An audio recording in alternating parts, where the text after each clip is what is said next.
Hello, and thank you for joining us for today's broadcast. This broadcast is a product of Shry Media, LLC. Unauthorized use, sale, or redistribution of this media in any form is strictly prohibited without the express written consent of Shry Media. Radio and television mediums are encouraged to reach out. Thank you for tuning in. Enjoy the game.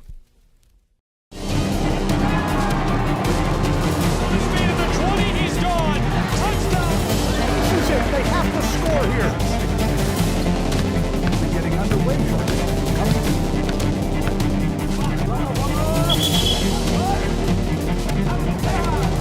And Evian, walk-off home run.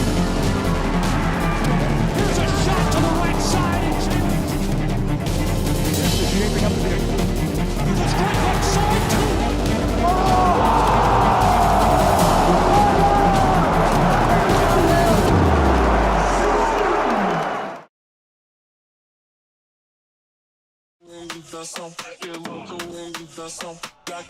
Welcome to Kingsport, Tennessee, and inside of Hunter Wright Stadium. Gabriel Shry, Gary Justice, glad you're with us. Game 3 of day 1 of the AAC baseball tournament, and they got an early start. They started before we could get the broadcast up and running, so we are joining the first inning in progress between the Lions of Bryan and the Royals of Johnson, or scratch that, the Knights of St. Andrews, excuse me. So glad you're with us. Gary, what a start. Yeah, Murillo bounced out 6-3. Santucci singled to center. Then Wilson lined out to second base. It's two balls and no strikes on Sambito.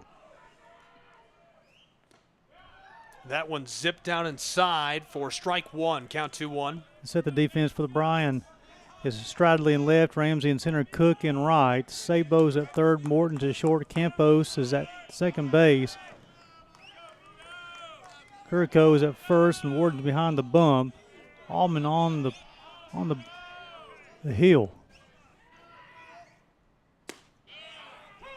This one is dropped in and evens our count at 2. Jacob Allman fifth in the AAC with a 3.33 ERA, 7 wins, 3 losses. This is his 20th appearance.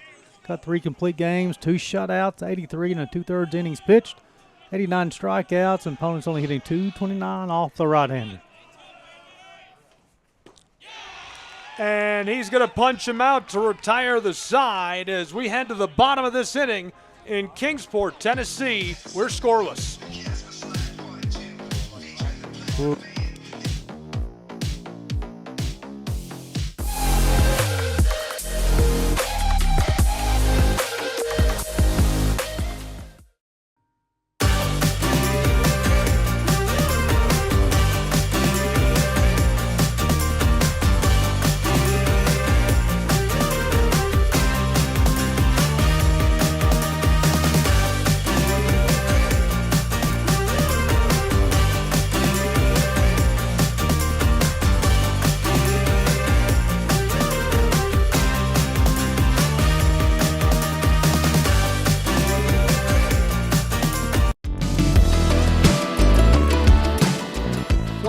Favorite Southeast teams in action? We've got you covered. Stream live games and highlights on YouTube, Twitch, Amazon Fire TV, Stream TV, and more. For all the details, visit our How to Watch page at sesnsports.com. It's your one-stop guide to catching every play, every time, wherever you are. The Southeast Sports Network, bringing the game to you anytime, anywhere.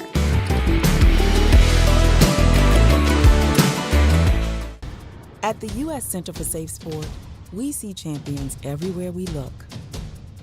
In every sport, on every court, we're building a foundation to ensure all athletes are safe, supported, and strengthened. At the U.S. Center for Safe Sport, ending abuse is not just our job. It's our promise.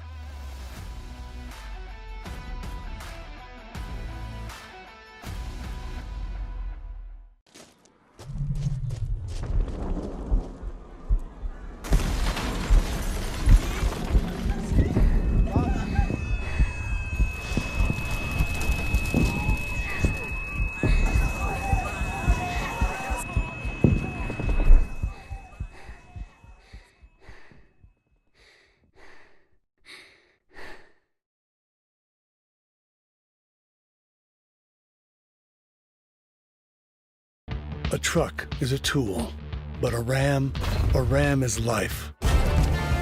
Yeah, it's the wipe the sweat off your brow sort of life. But it's also the let's load up the ATV's life. The my kids play way too many sports life. The let's find a secret spot to fish life. That looks nice. Innovations, comforts, and powertrains built to power all the lives you live. Ram. Caleb Ramsey goes yard. Absolutely smoked the ball. Sails long over the right field wall. He destroyed that.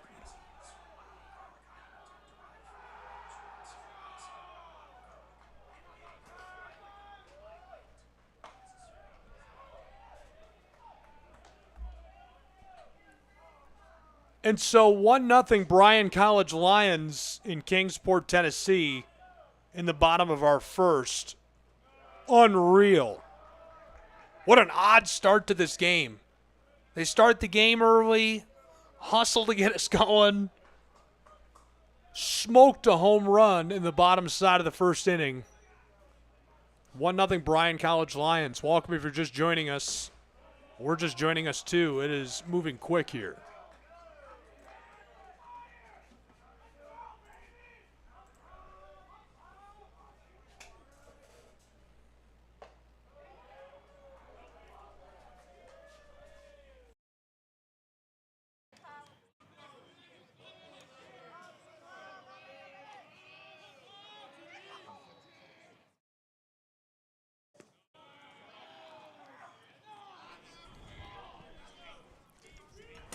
Three balls and two strikes on Dante Morton.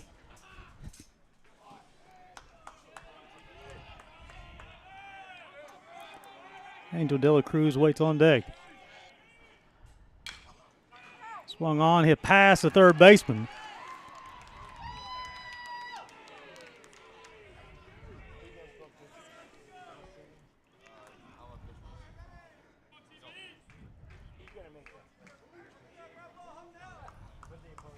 Number 24, Angel De La Cruz. Look at the DH, Angel De La Cruz. 205 on the season, 5 home runs, 24 RBIs.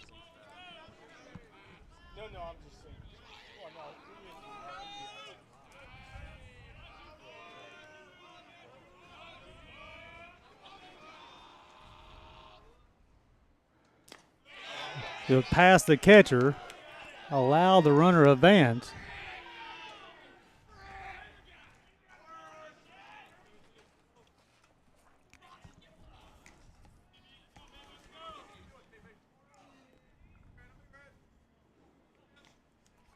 Ramsey led off with a home run to right field. Dante Morton singled to left. First pitch to De La Cruz, gets past the catcher. Allows Morton to advance from first to second.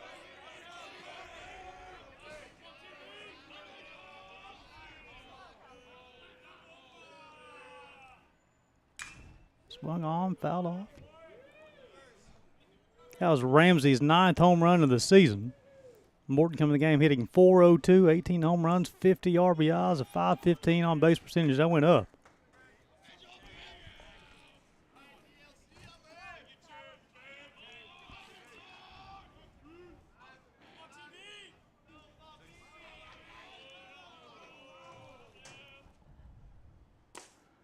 Tried the inside corner and missed.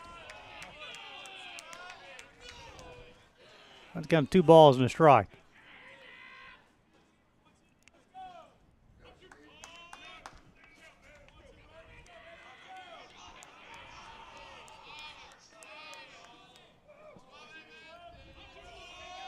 Two one.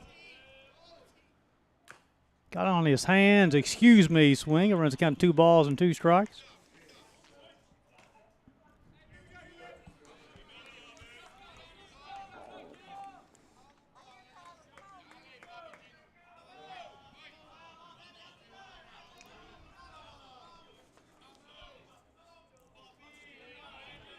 Tyler Barfield on the bump for the St. Andrews Knights.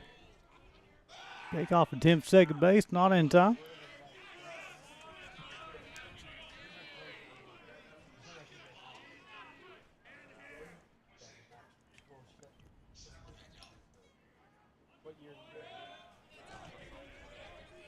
Dela Cruz and Cade Cook. Bill Kurko will hit as well. Got him on the wrist, but hit by a pitch. So Ramsey led off with a home run, single by Dante Morton. Dela Cruz was hit by a pitch, bring up Cade Cook. 310 on the season, 10 home runs, 26 RBIs, a 423 on base percentage. Now batting number 26, Cade Cook.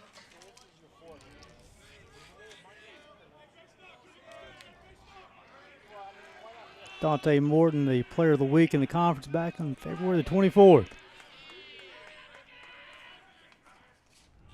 First pitch swung on, fouled off, straight back.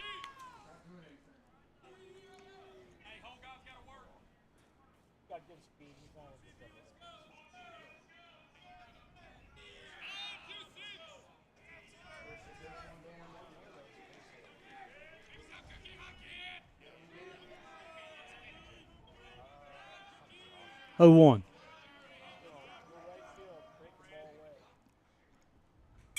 Swung on, fouled off, quick to no balls and 2 strikes. Bryan's come out swinging the sticks early. The Bryan Lions.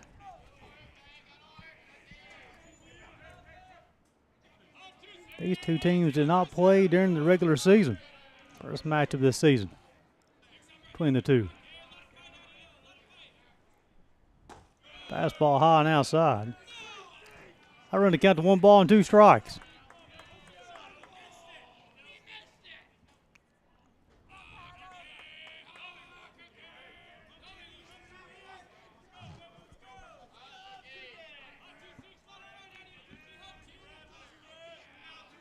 Runners will get their lead.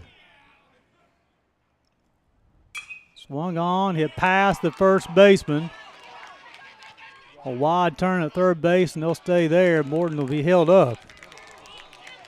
Bases are juiced, nobody out. Credit Cade Cook with a 3rd hit of the inning for the Bryan Lions.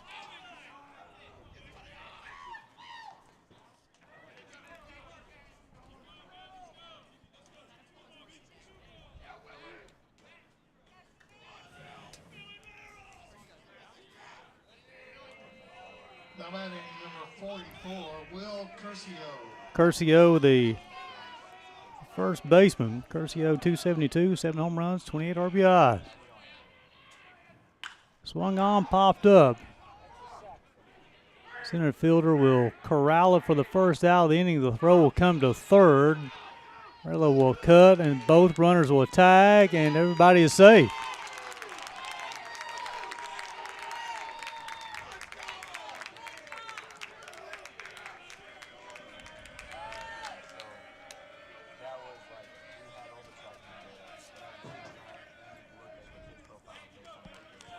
Bring up Cyrus Campos. Cyrus Campos, 261, 6 home runs, 23 RBIs. He's a second baseman.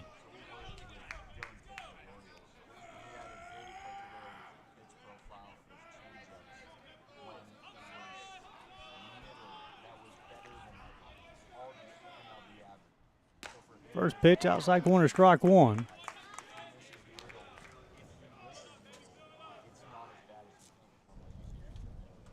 Appreciate your patience. We're experiencing some technical difficulties. We're working through those right now.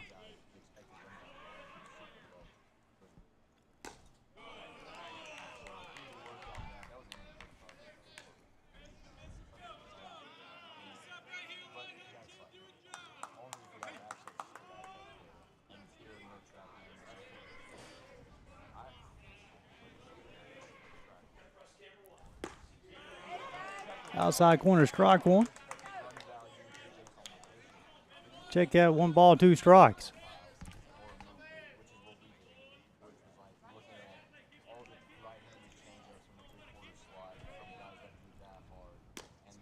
Outside corner and misses. Barfield, 372 on the season. ERA 6-1, 14 appearances, 11 starts, 4 complete games. Got a shutout, 72 2/3 innings.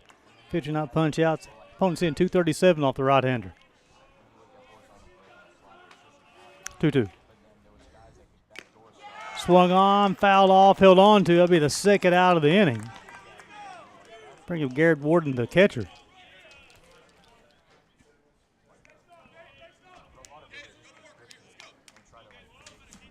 The batting number 8, Garrett Warden. Wilson's in center, Santucci's in center. Check out Wilson's in left, Santucci's in center. Ohea is in right field. Ohea. Third baseman's Garrett Wolf. Murillo's the shortstop.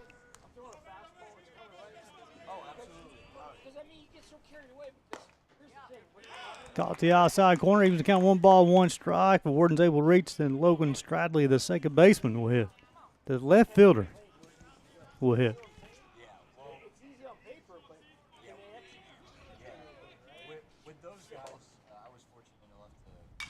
Swung on, foul off.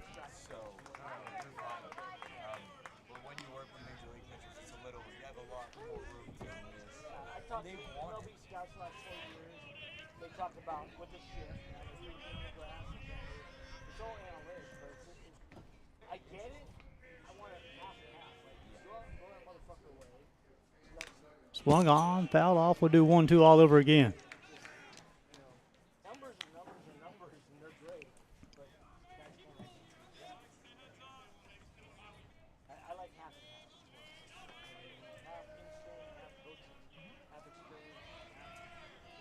One, two.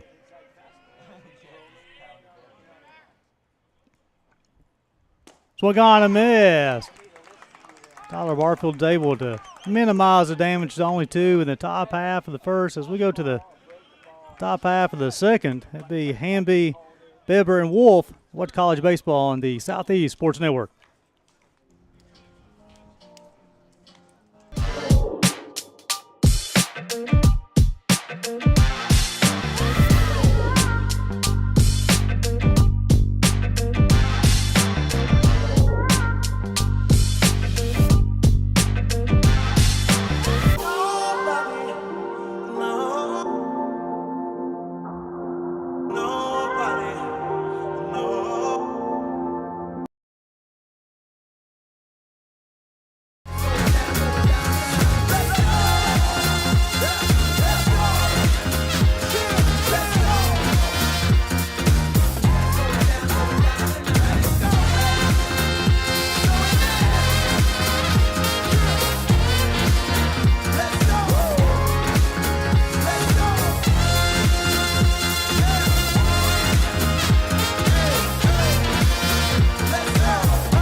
Welcome back to Kingsport. We go to the top half of the second inning.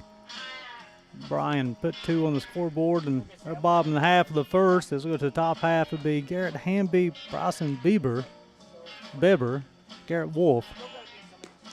Defensively for Bryan, Line, Stradley in left, Ramsey in center. Cooks in right, Sablos playing third, Morton the second, Campos, second baseman. Bill Carousel is not the first baseman, and Garrett Warden is the catcher. Jacob Allman will toe the rubber for the second time today.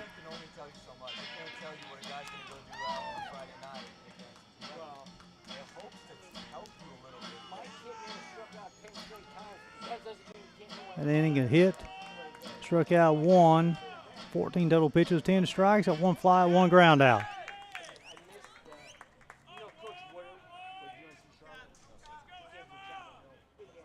Hamby, the second baseman, lead things off. Swung on, hit to the shortstop. He'll field, throw across the diamond in time. Retire Garrett Hamby 6-3.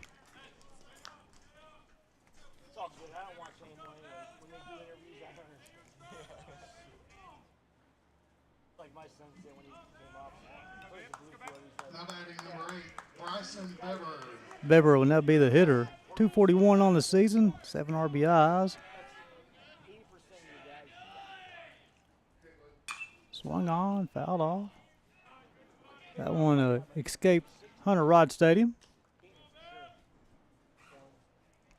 St. Andrews coming to this ball game 25 wins, 20 losses. Bryan 26 wins and 20 losses.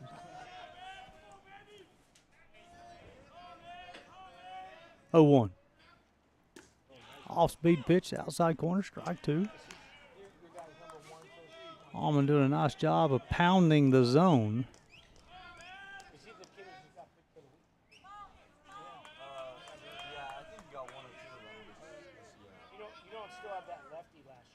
Swing on and missed. That will be the second punch out for Jacob Allman this afternoon.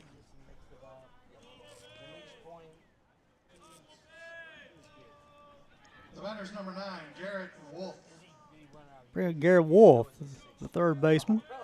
227 on the season, 5 home runs, 18 RBIs, a .381 on-base percentage.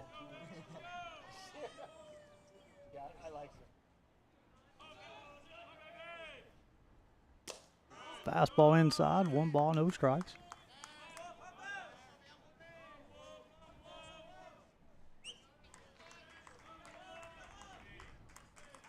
Allman works out of the stretch without runners on. Fastball swung on and missed as well. He definitely has swing and miss stuff.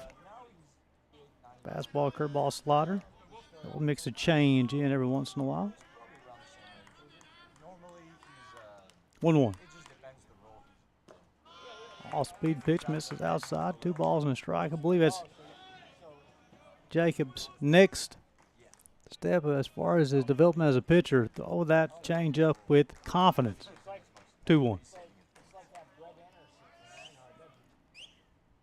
Fastball outside corner, even to count 2 balls, 2 strikes. It makes 2 outs. Deuce is wild here in the top half of the second. Deuce is all the way around.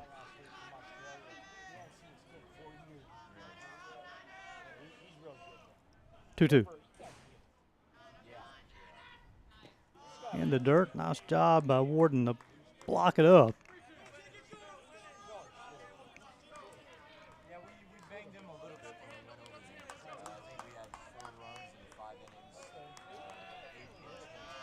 Full count upcoming. Inside corner, strike 3. And that will retire the Knights here in the second inning. 1, 2, 3. That'll be the third punch out for Jacob Allman. As we go to the bottom half of the second, P8, 9, 1 do it for the Lions. Stradley, Sabo, Ramsey, college baseball in the Southeast Sports Network.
Welcome back to Hunter Rod Stadium. As we go to the bottom half of the second, Tyler Barfield will toe the rubber for the second time today.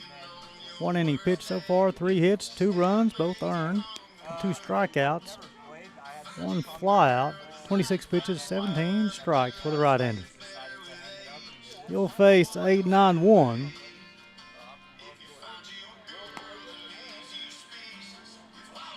Appreciate you guys spending your Tuesday afternoon with us here on the Southeast Sports Network for college baseball. Gary Justice, Gabriel Straub bringing you today's action. Number 11,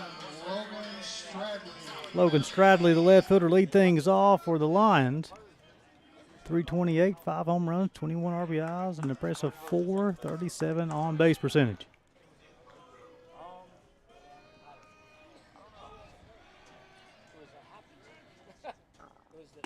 Fastball outside corner, strike 1. Doing a nice job of staying ahead of the hitters.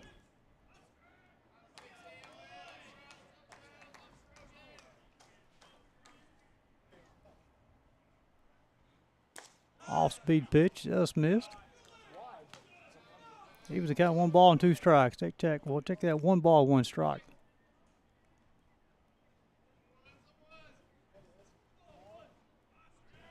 On.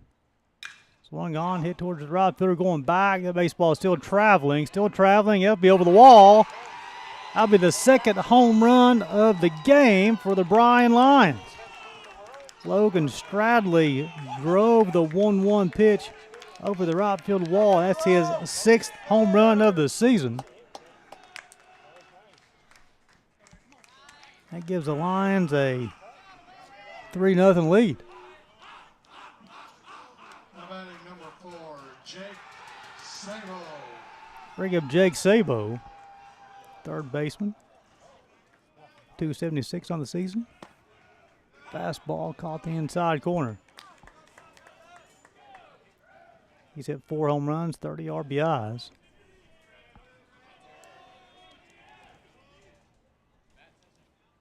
Swung on, hit to pass the second baseman. Back-to-back base hits for the Lions.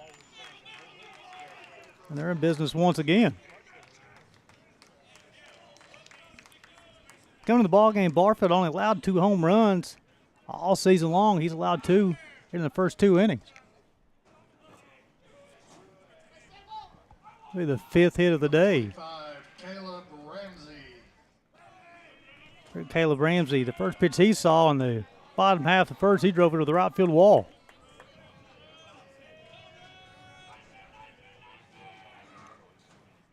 First pitch misses outside defensively for the St. Andrew Knights. Wilson's in left, Santucci's in center. Ohio is in right field. Wolf at third, Morello's at short. Hamby is playing second base. Bever's the first baseman. Boyston's behind the plate. Tried the inside corner and missed.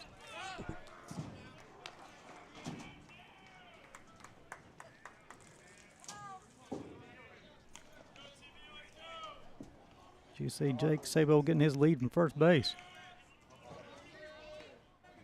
2-0. Swung on, fouled off. Got to count 2 balls and a strike.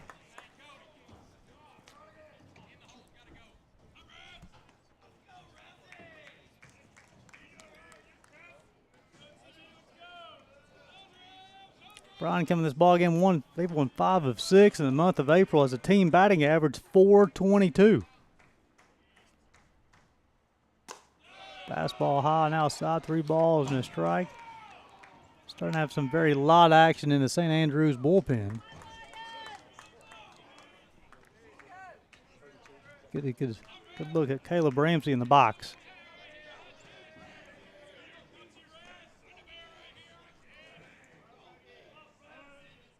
(3-1). Swung on, hit to the shortstop Morello. He'll field, go to the second baseman for 1, not in time for 2. So the fielder's choice will be the first out of the inning, allow Ramsey to remain at first base, and I'll bring up Dante Morton. He singled to left field his first time.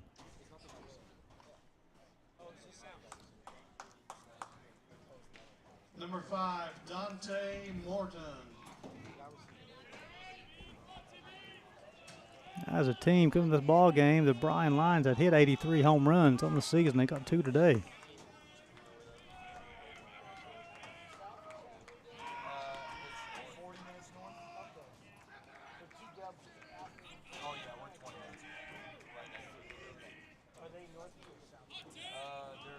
Ramsey got his lead from first base. Pitch misses outside. Ramsey at first. He stole 10 bases this year in 14 attempts.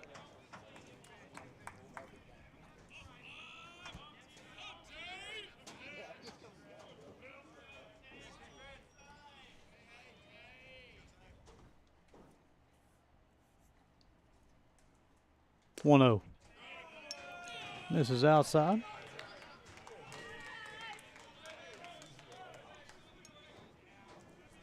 Rams would be Morton and then Angel De La Cruz.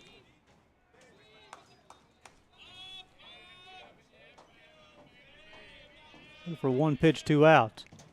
Swung on, missed. Big cut from Dante Morton, the shortstop. Young man definitely has had a heck of a season. They haven't announced all conference honors yet, but I'll be surprised if you don't hear his name called. 2-1. That's a good 2-0 swing from Dante.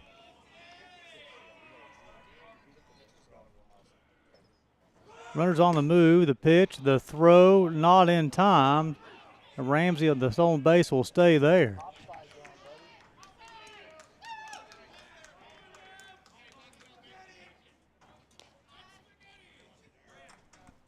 So now the Lions will have a runner in scoring position with only one out.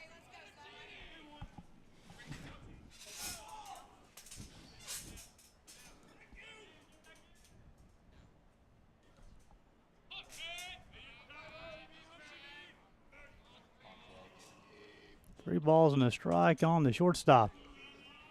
Barfield to come set. Inside pitch, fills it up 3 balls and 2 strikes.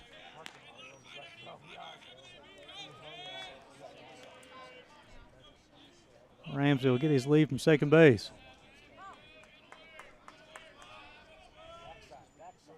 Anvil will try to keep him close. 3-2. Swung on, fouled off.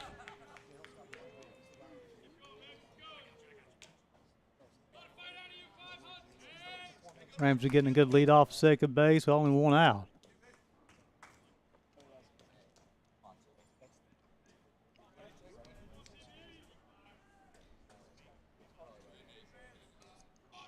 Long got bat for Dante Morton.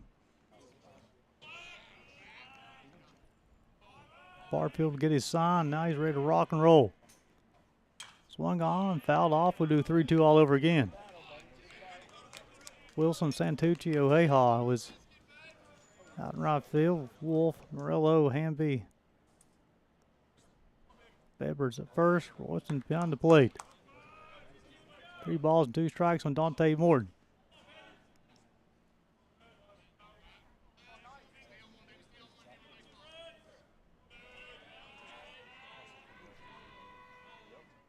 Two. Swung on, fouled off, nice AB by Dante Morton. Going into the ball game, had 164 at bats and only struck out 24 times. You can see the reason why.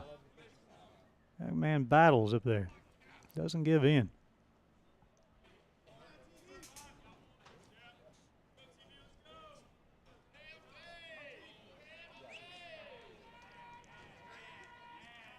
Three-two.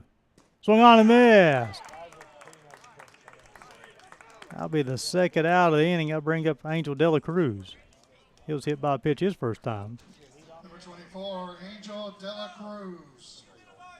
Dela Cruz, 205, 5 home runs, 24 RBIs.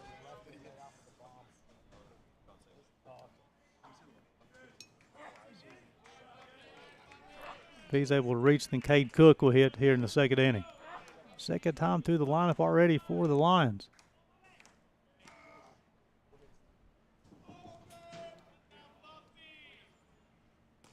Off-speed pitch, misses outside. Always interesting going through the second time the lineup. How you going to start the hitters off? How do you get them off balance?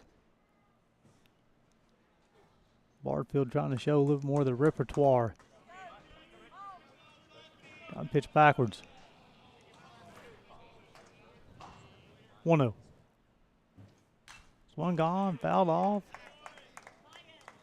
That one coming close to the press box. Good view at the Bryan Lions DH.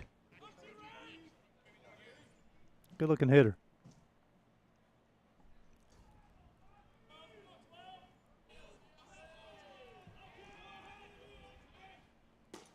Breaking balls off the plate. 2 balls and a strike.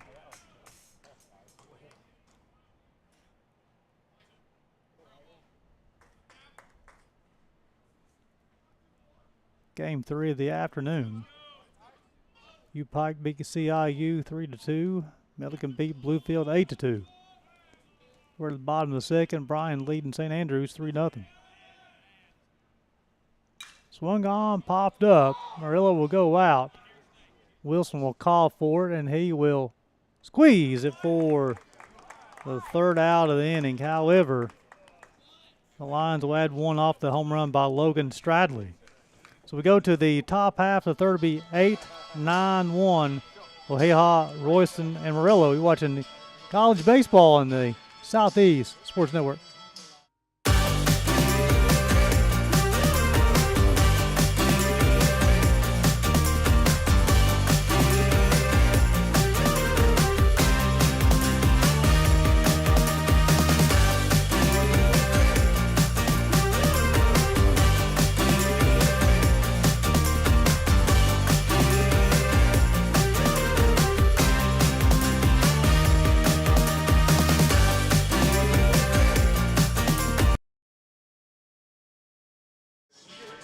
Welcome back to Kingsport, Tennessee. As we go to the top half of the third, Jacob Allman will toe the rubber for the third time today. Gary Justice, the Southeast Sports Network. Allman threw 2 innings. He's allowed 1 hit so far. Struck out 3, 1 looking. 1 fly out, 2 ground outs, 24 total pitches, 17 strikes.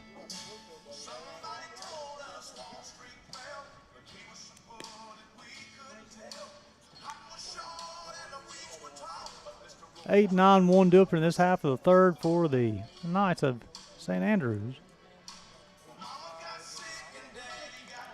Bryan coming to this ball game, and they're with 26 wins. Their batting average is .333. ERA's at .362. And they'll average about 7 Ks per ball game in their wins.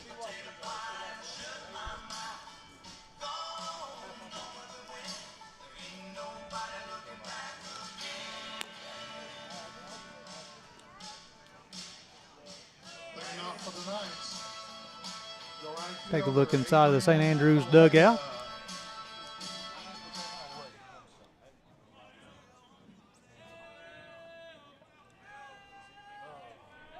The right fielder, Adrian Oheha.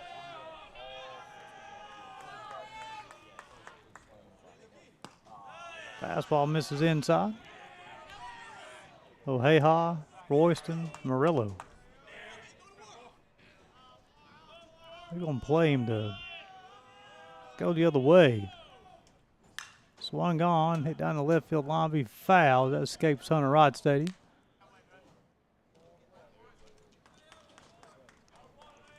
Count to even a 1 ball, 1 strike.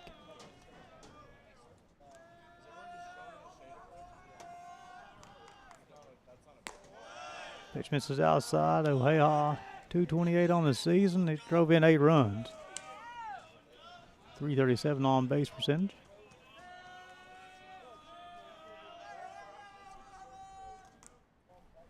Swung on, hit down the left field line, slicing foul.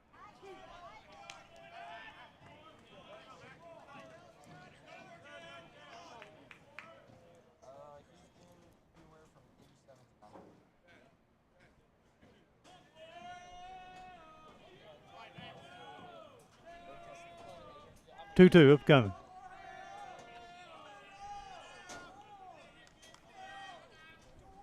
Fastball high and outside.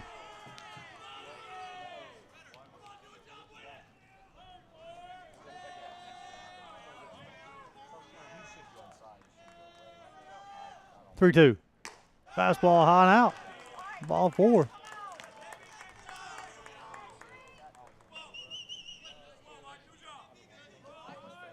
The catcher, Michael Royston. Look at the catcher, Michael Royston.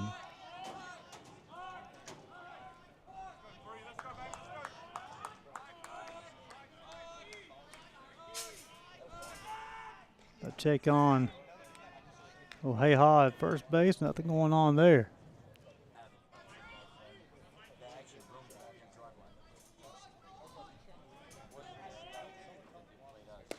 Fastball down the pipe there. No balls and strike on the catcher, Michael Royston. 234 on the season. Drove in 6. 379 on base percentage.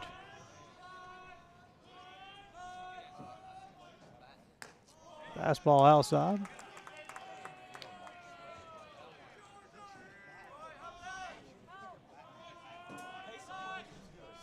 Still Heha getting his lead.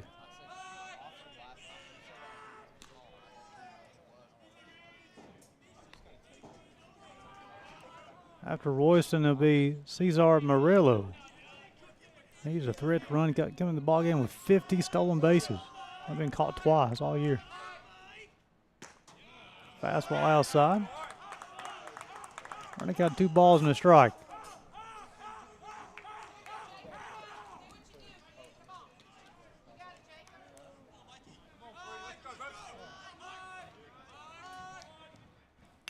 Swung on, fouled straight back.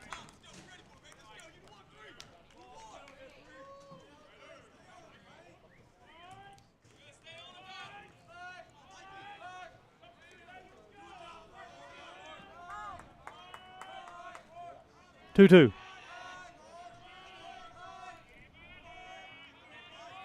Runners on the move. To throw will not be in time. Ball 3 on Royston. Fills up the count.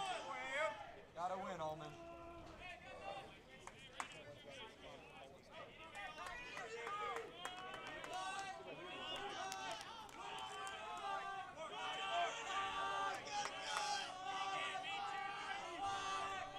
Three-two.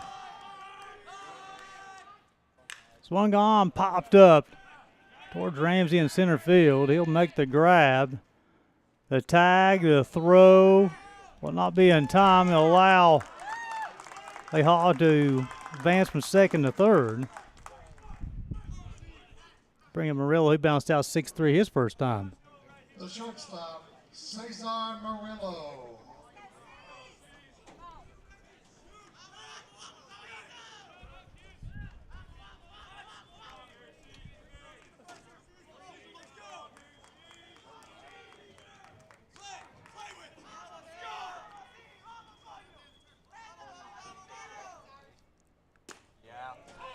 First pitch caught the zone, no balls in the strike.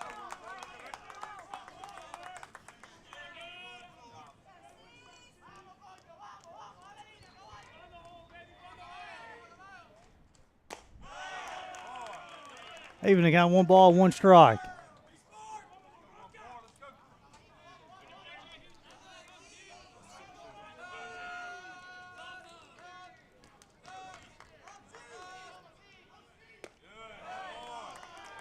That one missed the zone as well. 2 balls and a strike.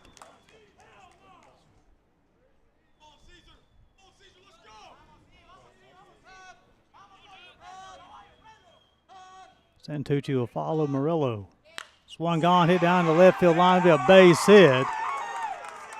That'll score 1. Murillo will go around first, and he'll stroll into second with a 1-out double. The St. Andrews Knights get on the scoreboard. Center fielder, Caden Santucci.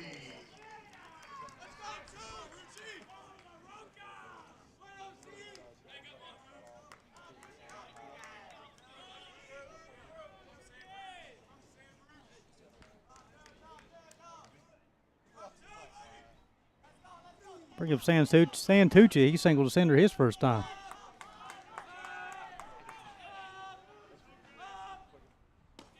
Breaking ball outside corner, strike 1.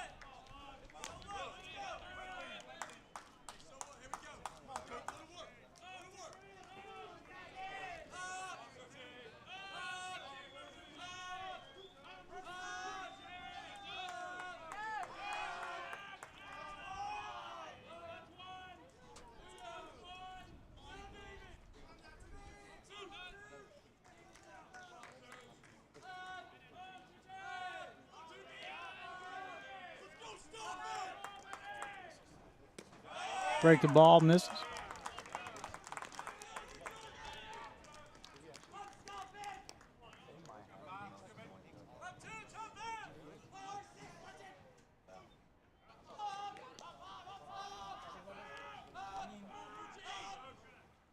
Swung on, popped up. Bradley will field the baseball.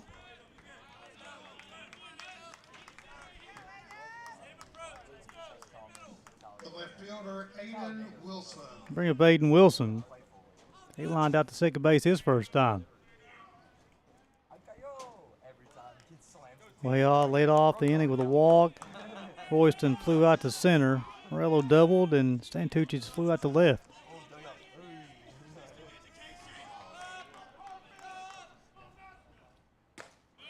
Fastball outside corner. Wilson's able to reach, and Zambito will hit. Our apologies, we do have a camera down. We'll work on that between innings.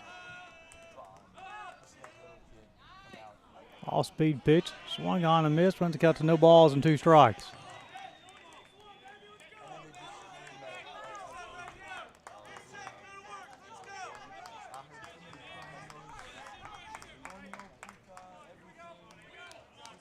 Almond got 3 punch outs so far, looking for number 4. Swung on, no, excuse me, just outside, ball 1. 1 ball, no strikes.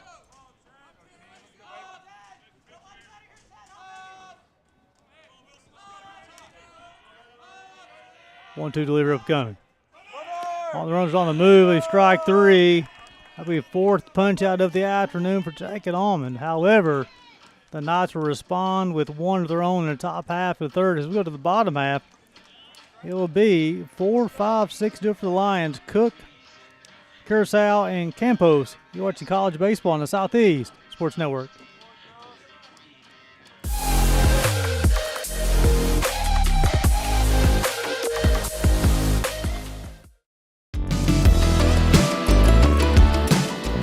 Want to watch your favorite Southeast teams in action? We've got you covered. Stream live games and highlights on YouTube, Twitch, Amazon Fire TV, Stream TV, and more.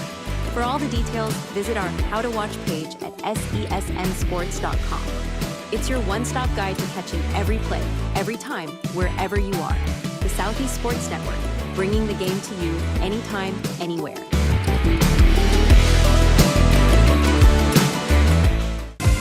Catch the most thrilling moments from your favorite local teams, only on the Southeast Sports Network. From jaw-dropping touchdowns to game-winning goals, we bring you all the highlights that make the Southeast the heart of sports. Don't miss out. Tune in anytime, anywhere, and relive the action like never before. The action lives on our YouTube channel, but you can watch highlights many different ways by visiting our website. The Southeast Sports Network, where every play matters.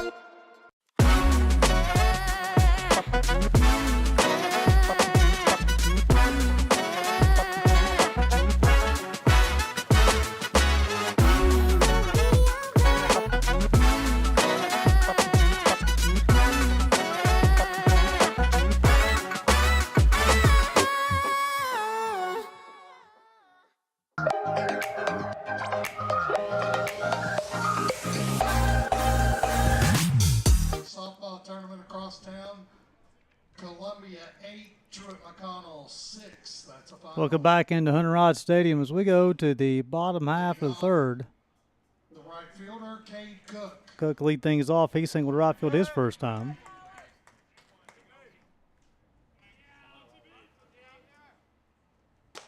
First pitch misses outside.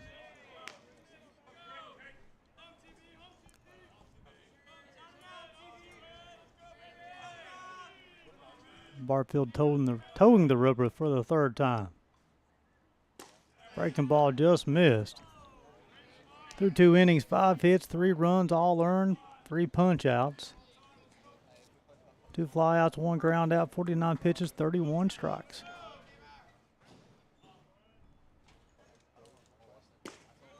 Tried the inside corner, missed.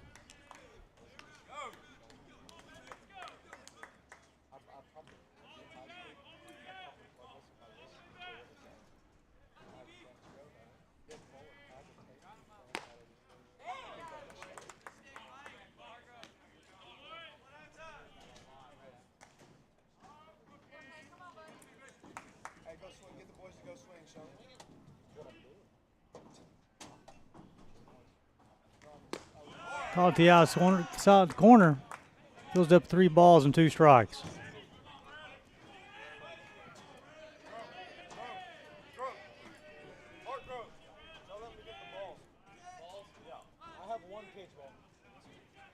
Three-two.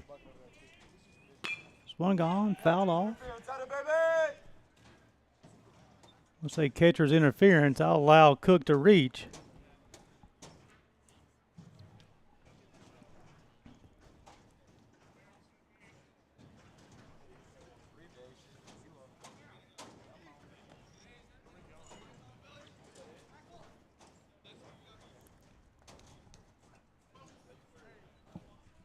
First baseman Will Curcio. Curcio will step in the box. The first baseman, he flew out to Santucci, his first time in center field.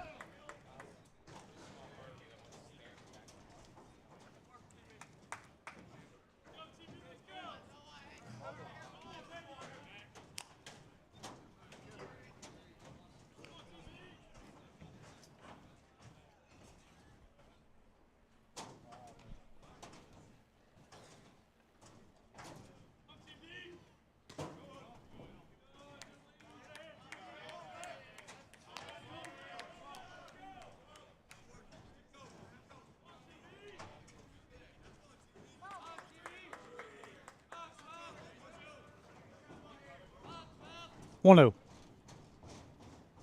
Swung on, fouled off. 51 ball, 1 strike.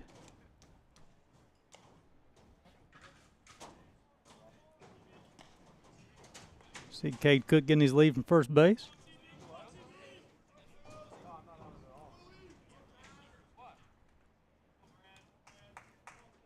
One.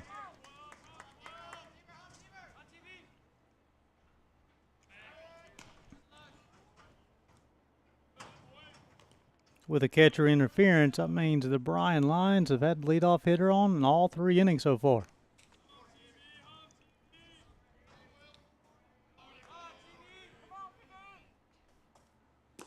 Swung on, missed. Only got to 1 ball and 2 strikes.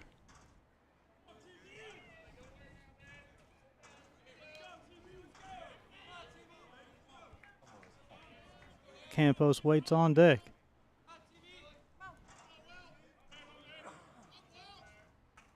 1-2.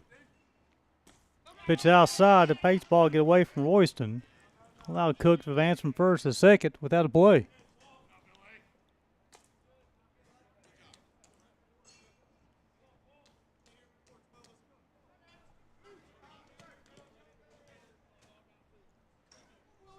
Nice attendance for this afternoon's ball game.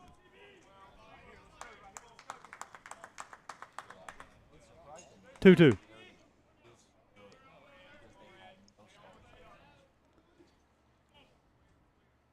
Barfield will rock and fire. Fastball just misses his zone. Fills up 3 balls and 2 strikes.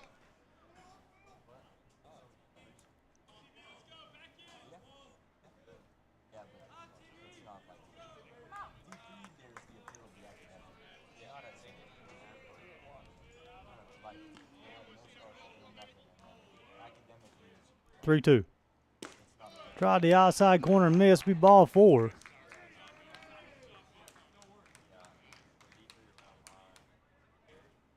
First free pass issued by Tyler Barfield this afternoon.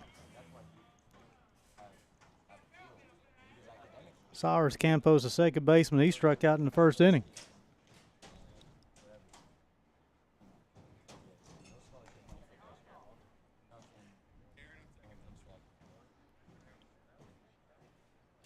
Watch college baseball on the Southeast Sports Network.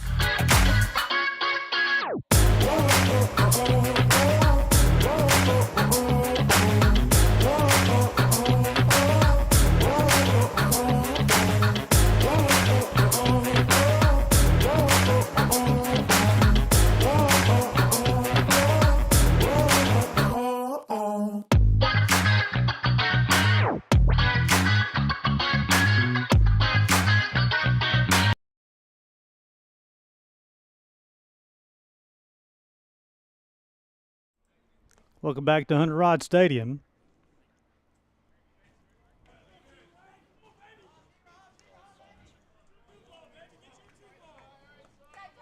Runners at first and second, nobody out.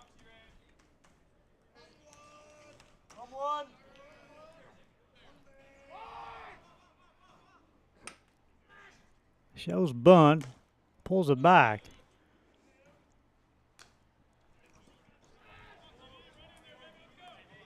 Bryan leading this one 3-1, looking to add more.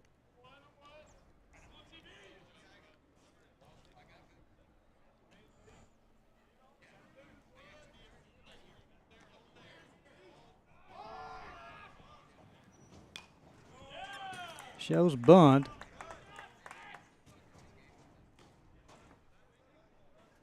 I think we'll get down fair.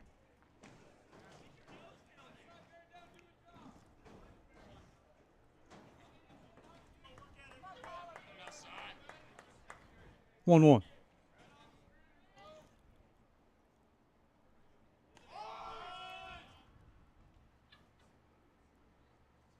Shows bunt gets down this time. He'll field, throw to first base in time. That'll be the first out of the inning.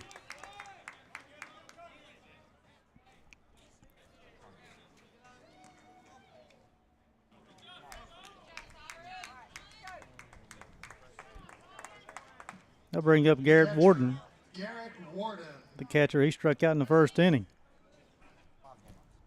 Now the Lions will have runners at second and third, leading this one 3-1 in the bottom half of the third. Infield playing in for the Knights. Swung on, missed, held on to by Royston. That's the job. The Knights will try to cut down the runner at the plate. As you can see the defense, everybody playing in.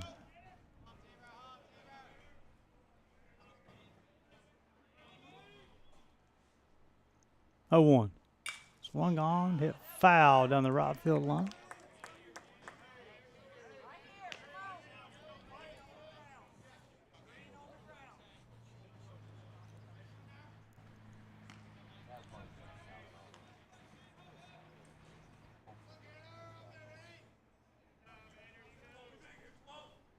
Oh, 2.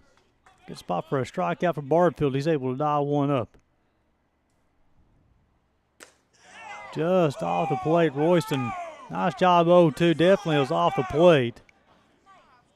Royston was set up. His left foot on the black of the plate, then he expanded towards that left-hander's batter's box. It's a nice idea, though. 1-2. Swung on, get fouled down the right field line.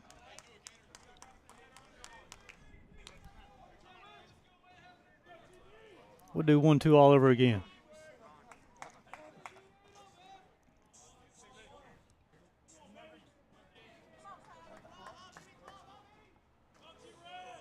Gets his sign from Royce, and now he's ready to rock and roll. 1-2. Swung on, popped up. That one will escape the Hunter Rod Stadium as well.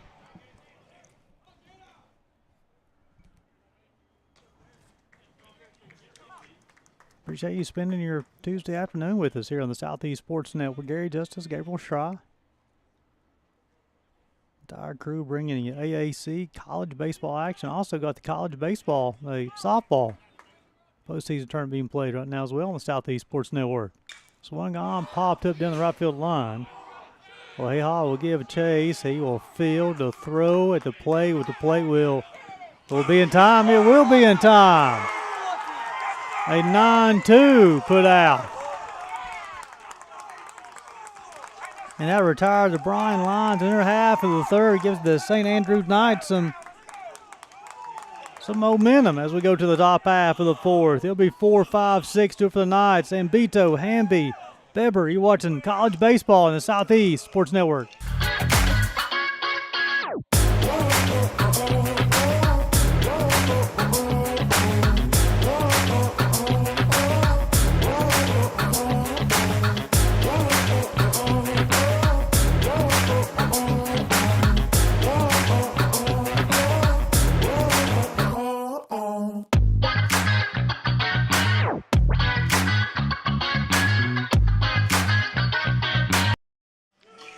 Welcome back to Hunter Rod Stadium as you're looking inside of the St. Andrews Knights dugout.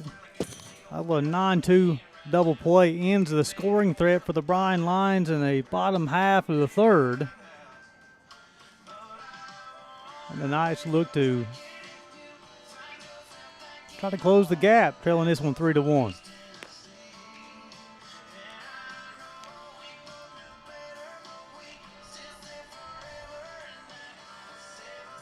Jacob Allman will toe the rubber for the fourth time today. He's allowed 2 hits, 1 run. It was earned. Struck out 4, walked 1. 3 flyouts, 2 ground outs on 47 pitches, 29 strikes.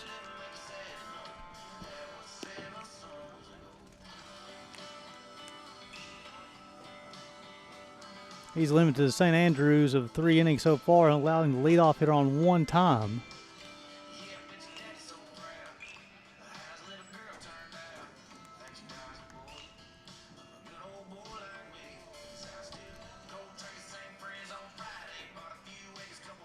Knights scored their run in the third. Bryan scored 2 in the first, 1 in the second. They've had 2 home runs, a couple of their runs. Caleb Ramsey led off game the home run. And then they also, Bryan led off the bottom of the second. Logan Stradley hit a bomb, both of them over the right field wall.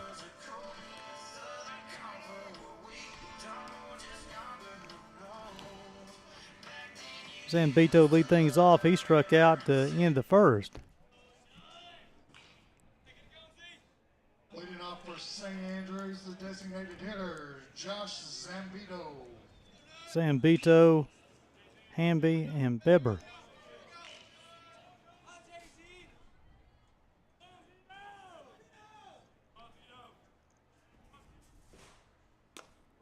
First pitch misses inside.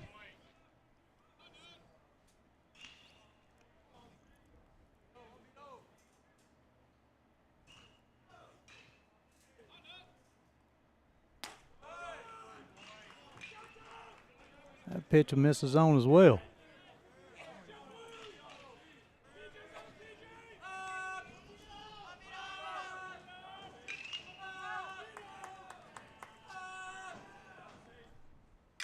Swung on, fouled off. We'll do 2-1 upcoming.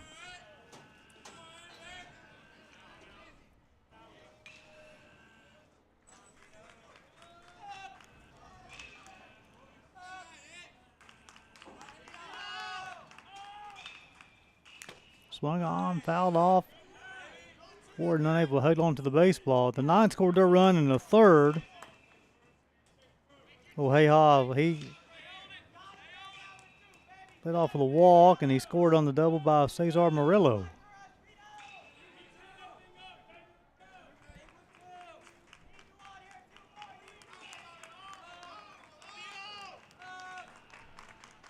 Two. Swung on, fouled off.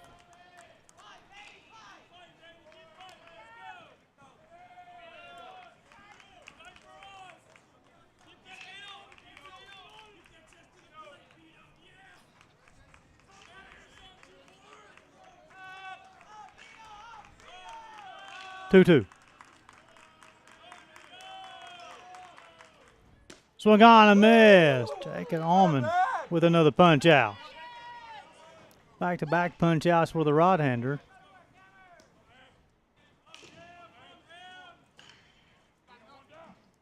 Give him 5 on the afternoon. Look at Garrett Hamby. He bounced out 6-3 to lead off the second inning.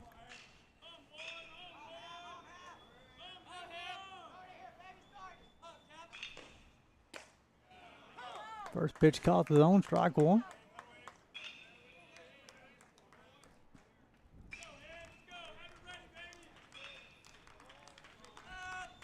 Oh, 1. Breaking ball, misses inside. Even to count 1 ball, 1 strike.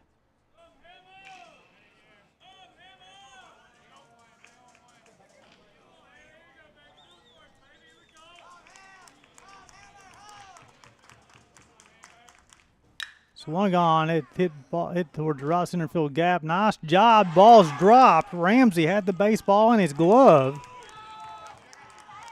and just dropped it. That'll be an E8. I thought the baseball was going to split the right fielder and center fielder, but Ramsey closed the gap immediately, but had a nice beat on it. Just bounced out of his glove. Bryson Beber, he struck out in the second inning.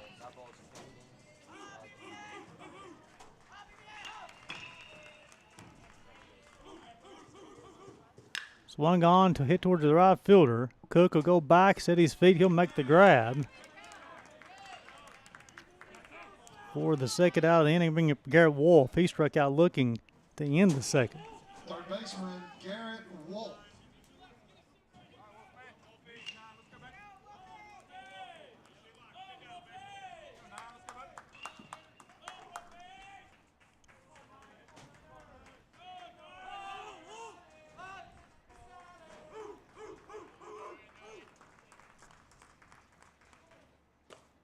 Break them all, misses outside, 1 ball, no strikes.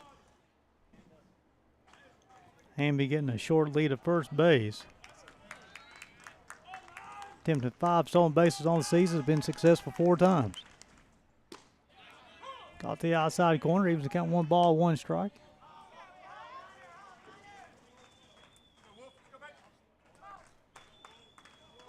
You see Campos right now at second base position there, playing up the middle, playing in the pool. Off-speed pitch, swung on, fouled off. The second time through the order, did a nice job of keeping the hitters off balance.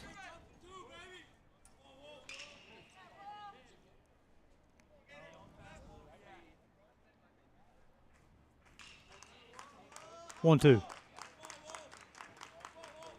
Swung on and missed. That'll be the 6th punch out of the afternoon for Jake Allman, and he will retire the side in the top of the 4th. As we go to the bottom half of the 4th, 8-9-1, Stradley, Sabo, Ramsey, college baseball, Southeast Sports Network.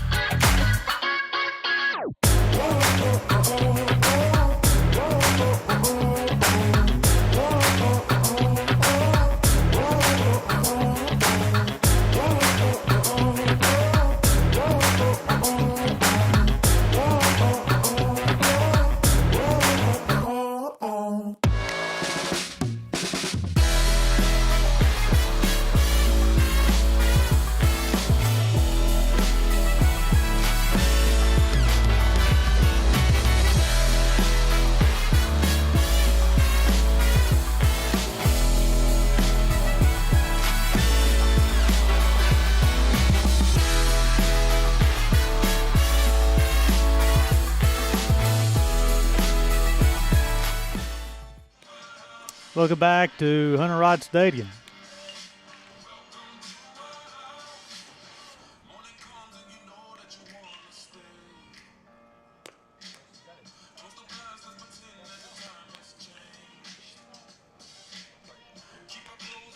Tyler Barfield will toe the rubber for the 4th time today. Allowed 5 hits, 3 runs, all earned, walked 1, struck out 3. 3 flyouts, 2 ground outs, 69 pitches so far, 42 strikes.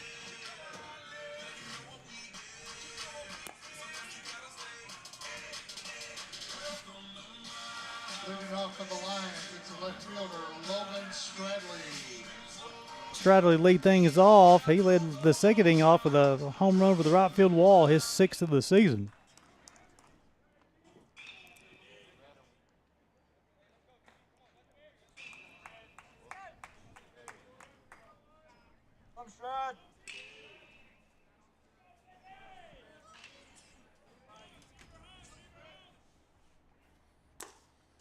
Pitch misses outside, 1 ball, no strikes.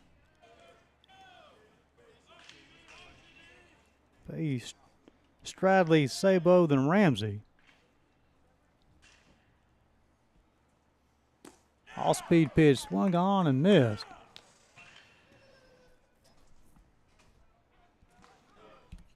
Even to count 1 ball, 1 strike. All 3 innings, the Lions have been able to get the leadoff hitter on. Swung on and missed as well. Went to count to 1 ball and 2 strikes. Third time through the lineup. This will be the second time it'll be hitting. Tried the outside corner, missed. He was to count 2 balls and 2 strikes.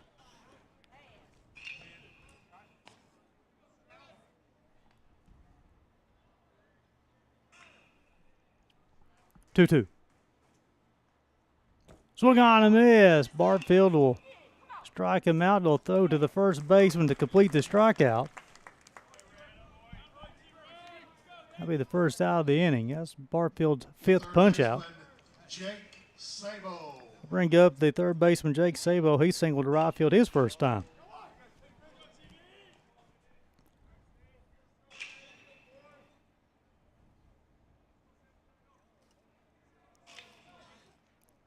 You see Tyler Barfield on the bump. On the baseball wheel today. Pitch misses outside, 1 ball, no strikes. After Sabo will be Caleb Ramsey.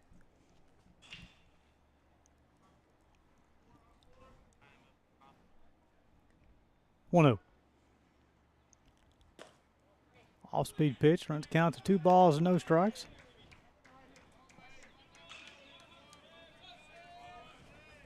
Got pitchers up in the nice bullpen just in case.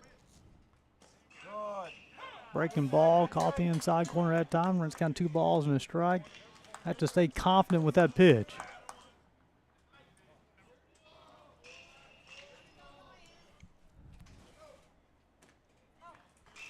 Two one.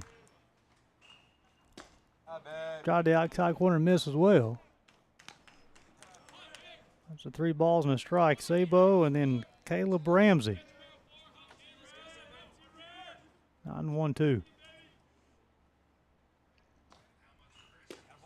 Outfield up with 3 balls and 2 strikes. Barfield only walked 1 this afternoon.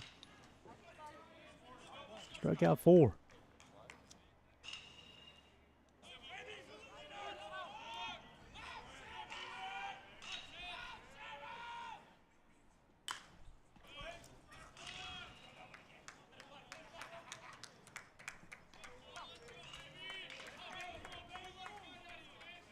We'll do 3-2 all over again.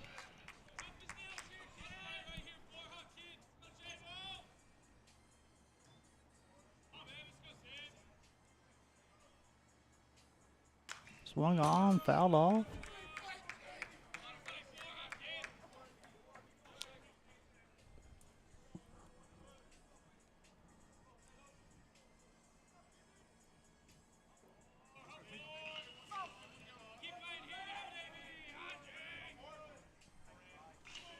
Three-two.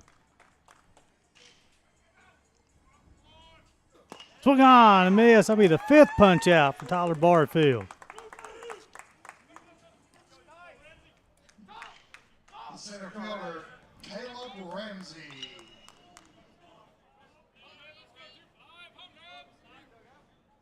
Caleb Ramsey, he led the game off with a home run over the right field wall, the center fielder.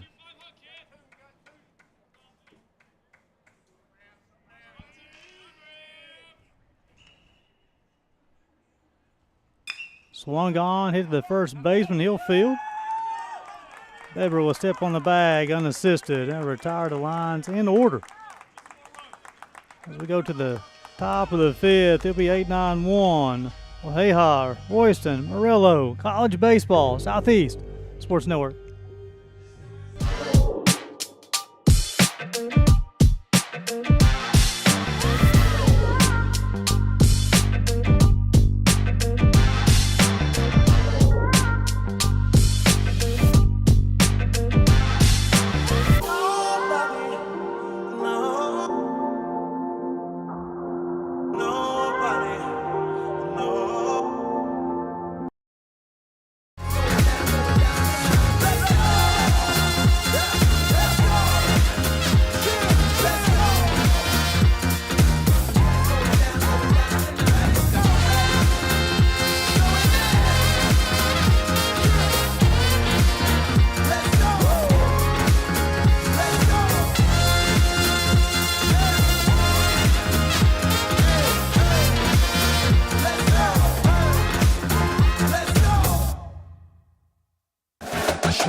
Welcome back to Hunter Wright Stadium.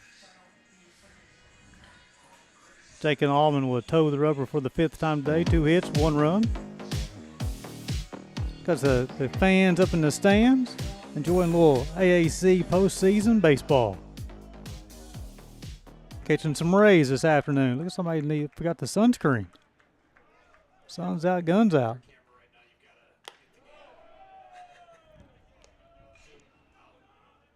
First pitch misses. O'Hayha, he walked and scored his first time up. Already got 2 balls and a strike.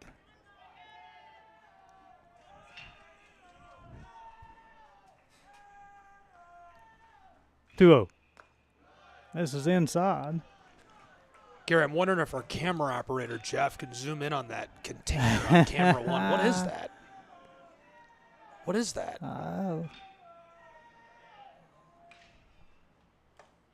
Caught the outside part of the plate, 3 balls and a strike. Is that like Stickum? Is that like, did we just catch him cheating on camera? I don't know. They're just putting it right in camera? Yeah, here you go, guys.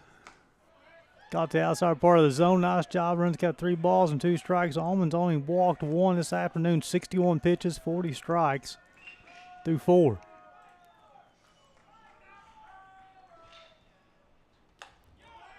That one missed. That'll be the second free pass. He's walked the right fielder for the Knights both times. We're bringing the catcher, Michael Royston. He flew out to Ramsey his first time. Michael Royston.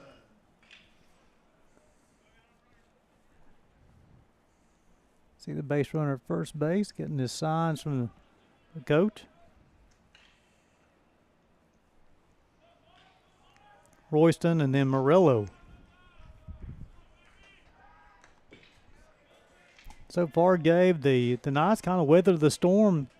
The Lions come in with 2 runs in the bottom half of the first, and they've kind of weathered the storm and battled back. Now they have time run at the plate in the top half of the 5th. Swung on, hit to the pitcher as he'll sacrifice bunt to runners from first to second. Now bring up the top part of the lineup, Cesar Murillo. He's bounced out to the shortstop to lead off the ball game. Then he doubled down the left field line to drive in the first run of the game for the Knights.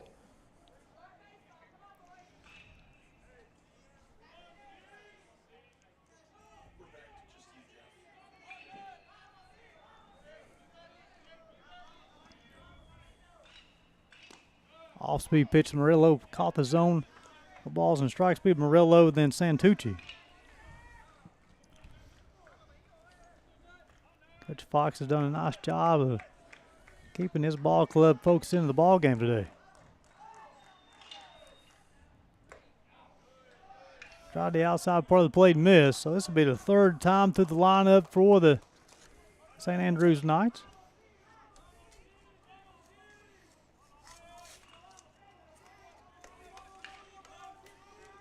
One. Off-speed pitch as well.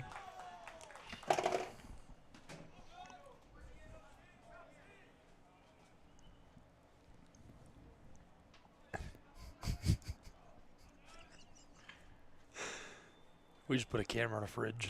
Swung on. Bang! Wow. Oh, baby, he bloops that into center. And on the bag over at 1. Murillo squared that baseball up. He's hit the baseball all 3 times. He's come to the plate today. He's hit it hard. That's his second base hit. Don't look now, but then again, we're talking about the Knights. They've weathered the storm gave. The tying runs on first base. The fastest man in the AAC leading the way with 50 stolen bases. And Caden Santucci, the center fielder, is now batting. 50 stolen bases is quite the stat line. Well, and he's only been thrown out twice.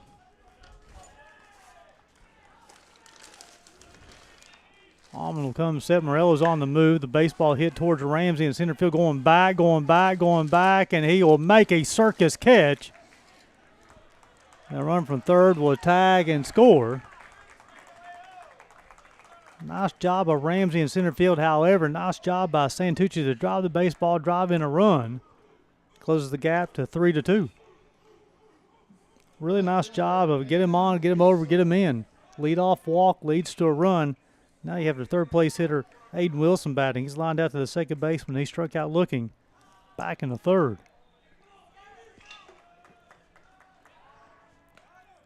Then you have Murillo at first base. He got the speed. I would assume he's going to be on the move.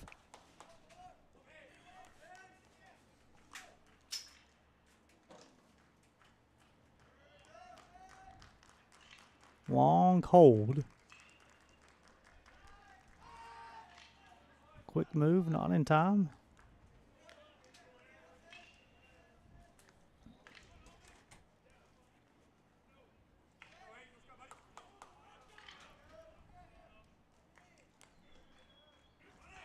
Murillo's on the move. The throw would not be made. That'd be number 51 of the season. For Cesar Murillo, he's a walking double. With 2 outs, I wouldn't be surprised if he tries to swap third if he has that opportunity. Sabo, the third baseman, play close to the bag just in case. 1-0.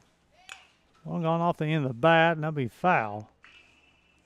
So with Murillo running at second base, caused Sabo, the third baseman, to lay a little bit closer to the bag than normally you would with 2 outs. So widens the gap between the third baseman and shortstop, so it leaves a little bit of spot here for Wilson to work with. And if it's a base hit, Murillo's going to score. 1-1. Caught the inside corner.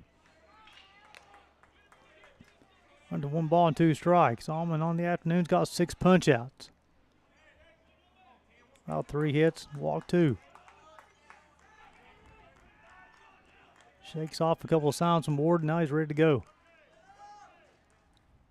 Swung on, hit towards Ramsey in center field, going back. He's coming a lot of distance, and Caleb Ramsey is able to make the play. Now retired the St. Andrews Knights, however, they'll add 1 to their score total. As we go to the bottom half of the 5th. 2, 3, 4 due up for the Lions. It'll be Morton, Dela Cruz, and Cade Cook. Watching college baseball on the Southeast Sports Network.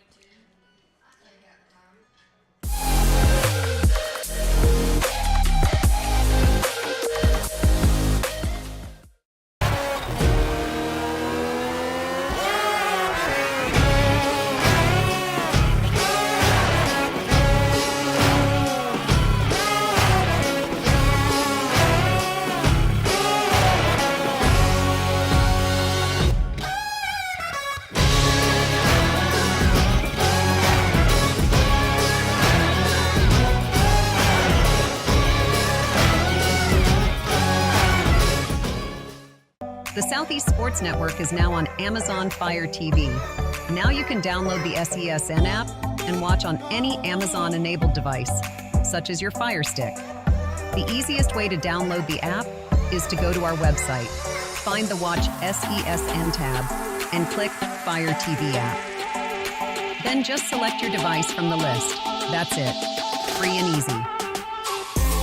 Enjoy watching the Southeast Sports Network on your Fire TV, Fire Stick, or Fire Tablet with just a few clicks. When it comes to making plans, you are the best. What about those barbecues you plan in detail for your family?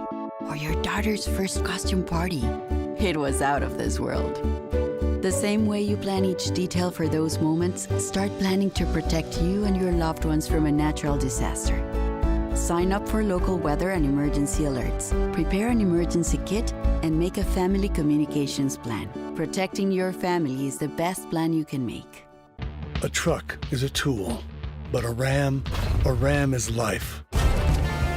Yeah, it's the wipe the sweat off your brow sort of life. Welcome back to Hunter Rod Stadium as Tyler Barfield will toe the rubber for the 5th time today. Lions leading this one 3-2. Pitch misses outside of Dante Morton, Angel Dela Cruz, and Cade Cook. Morton singled and struck out. Barfield's allowed 5 hits, 3 runs, all earned, 1 walk, 5 punch-outs. 83 pitches, 51 strikes. Back-to-back pitches low now the zone, 2 balls, no strikes.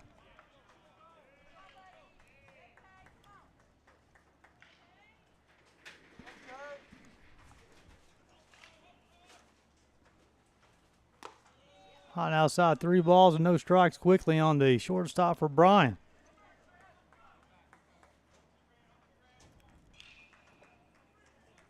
Through 4 innings, the Lions have been able to get the leadoff hitter on 3 times. That one caught the zone, 3-1. Got to think as far as pitching total so far, this might be Barfield's last inning. Swung on, fouled off.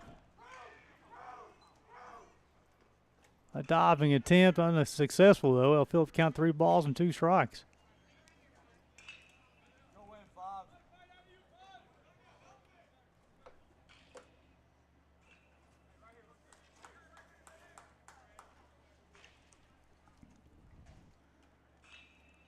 I'll give Bedford a little bit extra time, gets hit at first base after that long run, and nice attempt.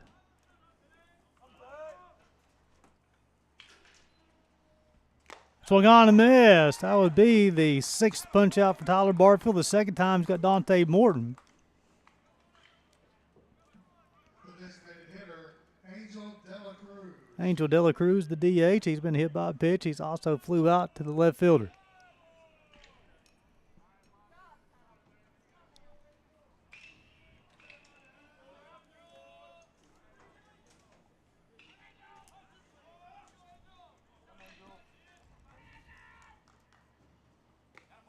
Off-speed pitch, got the outside corner. Strike 1 would be Dela Cruz and Cade Cook. The Lions scored 2 in the bottom of the 1st, 1 in the bottom of the 2nd, and they've been zeros in the 3rd and the 4th. 1 out here in the 5th. Off-speed pitch, low and out.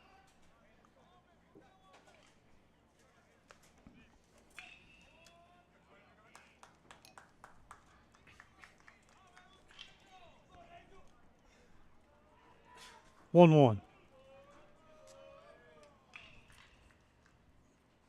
Swung on. Morello will go in. The center fielder doesn't see it. Morello will make the grab. Santucci was asking for help. Unable to find it. Bring up Cade Cook.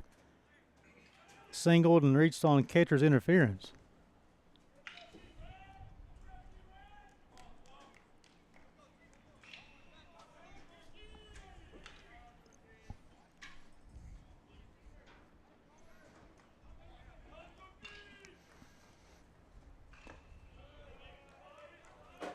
Barfield has retired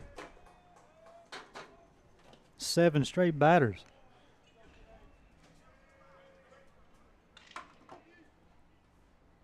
1-0. Fastball outside corner. Let's count to 1 ball, 1 strike. Seems like Gabe here later in the game. Barfield actually starting to get locked in. Retired the last 7 straight, 1-1. And Cade Cook. With 2 away, this one fouled off. This is a big inning. You come in this inning with 83 pitches. Of course, we talked about it at the beginning of the conference tournament week. You want to get their starters go as many innings as possible. He's 1 strike away from having a very efficient inning. pitch-wise. Winds and delivers. Look at the break on that. That thing broke about 6.5 foot. You know, Cook, he started to swing, and that baseball just kept on coming. And basically, they used the bat to fit off the baseball. And have you used the saying you taught me in Game 2 and Game 3 yet? not yet. No, we have to keep the viewers guessing on that one. We're going to save that. We're going to put it in the back of the bag. 1-2. Big cut, and this one completely misfired. It rolls into the backstop. Nice job of Cook. You can really tell the Bryan Lions, when they have 2 strikes, Gabe, they do such a good job of really making the adjustment at the plate, widen the stance, choke the hands. 1-2. Off-speed pitch. Was unable to check his swing, and that'll be punch out number 7 for Tyler Barfield. Make that 8 straight. He is retired as we go to the top half of the 6th. Do it for the Knights. It'll be 4, 5, 6, and Beto, Hamby, Bibber, College Baseball, Southeast Sports Network.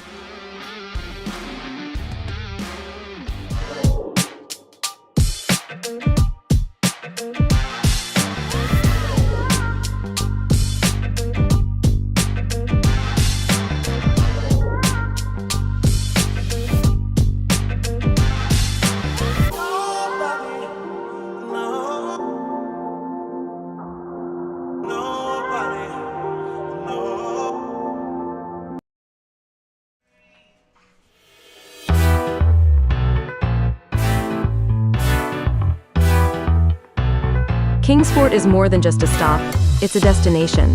From family fun at Bays Mountain Park to championship golf, arts, and local events, there's something here for everyone. Ready to experience Southern hospitality at its finest? Plan your visit today and see why Kingsport is the perfect place to relax, explore, and make unforgettable memories. Visit kingsport.com. Your adventure starts here.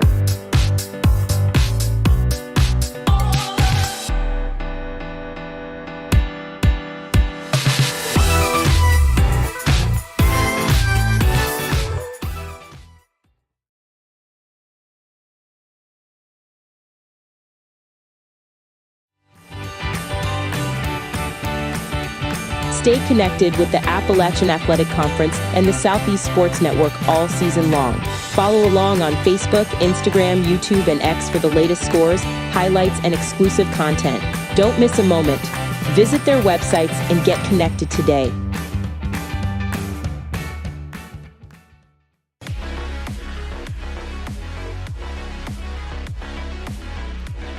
In Kingsport, we've got a barn burner, 3-2, a one-run game in the 2025 Appalachian Athletic Conference Tournament. And a really interesting story for the St. Andrews Knights.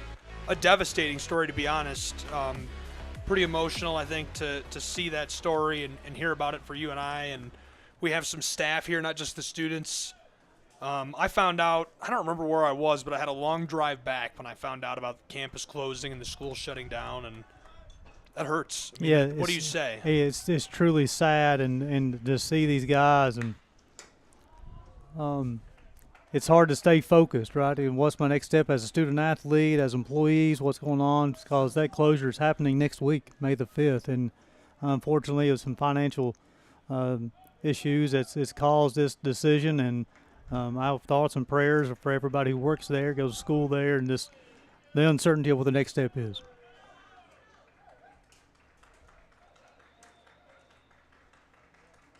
Birmingham Southern made a miraculous run in the D3 World Series last season after their campus was announced to be shutting down. And you kind of look here. I mean, St. Andrews, after giving those 2 runs, a leadoff home run in the bottom first, been very easy kind of, just call it a day, but they didn't do it. They're still battling. They could have, we'll bang today. We'll come back out and play tomorrow and see what happens, but they're still battling, good at bats. Barfield's doing a good job on the bump. I mean, the last 3 innings put up zeros. So they're battling. Coach Andy Fox doing a good job keeping his club focused on what's the task on the hand for the day. You love to see it. 2-2. This one drops low. Almond's done a good job so far today. Gave 5 innings pitched, 3 hits, 2 runs, both earned, 6 strikeouts, 2 walks, 77 pitches, 49 strikes. The right-handers doing a heck of a job for the Bryan Lions.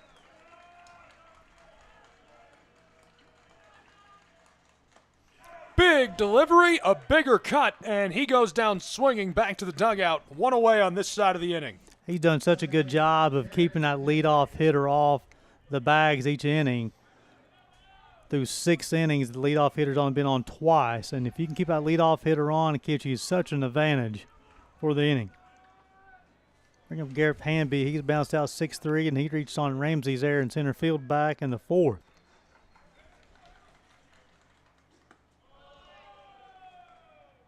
That goes low for ball 1.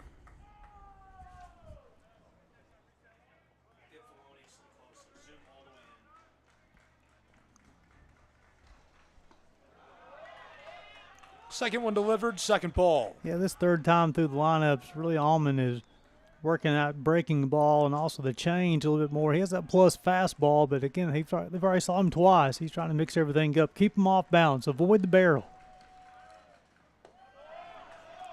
2-0 delivered down for a third ball. Allman's walked 2 so far. He's 1 pitch away from walking his third.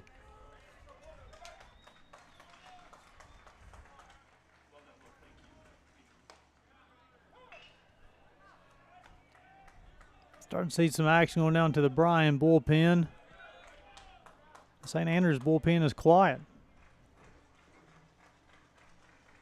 One away, 3-1 delivered, and this one flies straight up on the edge of the infield. Right field, it's collected, 2 down. A nice job between Cook and Campos just communicating on who's going to take the baseball. And typically, the person coming in, the outfielder, will have more of the authority over the infield. By that time, Campos has already camped underneath the baseball, caught it, take it out of the inning.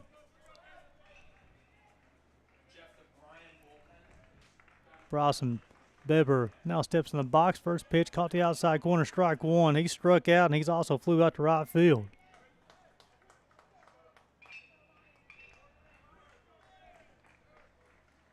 Oh, 1. Back-to-back off-speed pitches to the first baseman. Garrett Wolf will wait on deck. We've had several pitching duels today, Gabe. Count even at 1 with 2 away. That one lasered across. It'll be a ball. It's just outside of the zone. Noah Davis, and you had Cameron Brodier in that UPike and CIU game this morning, and a 3-2 ball game. Milligan above and Bluefield's 8-2, but it's much closer than that. Got a hold of it, driven, and a little bloop into center field as he'll be on the bag over at 1. 1 on board now for the St. Andrews Knights at first. That'll be hit number 4 for the Rams. The Knights, excuse me. Wolf has struck out looking, he struck out swinging. I just like how they're battling with their at-bats, Gabe. They're choking up with 2 strikes. They're putting the barrel on the ball. Kindling the battle. Great delivery right over the corner of the zone. Again, I love seeing Allman. Again, he has a plus fastball. If he starts throwing it off-speed pitch for first pitch strikes, his performance level will go to the next step. That's low and outside of the zone. Getting more confident throwing his changeup. He went curveball, then he went change. I'm going to be surprised if you don't see fastball here. 1-1. The sweeper that time. If you imagine on a clock, his breaking ball, he has a little 12-6, but also it's more of a 3-9 on that one called the sweeper. 1 ball and 2 strikes. It's 3 straight breaking ball. He's got 7 punch outs. Bottom of the 6th in the softball tournament. Right on cue, we get a hit here. This one controlled on the edge of the infield, and that is perfectly played by the Lions of Bryan College to retire the side. It's a 1-run game in Kingsport, Tennessee.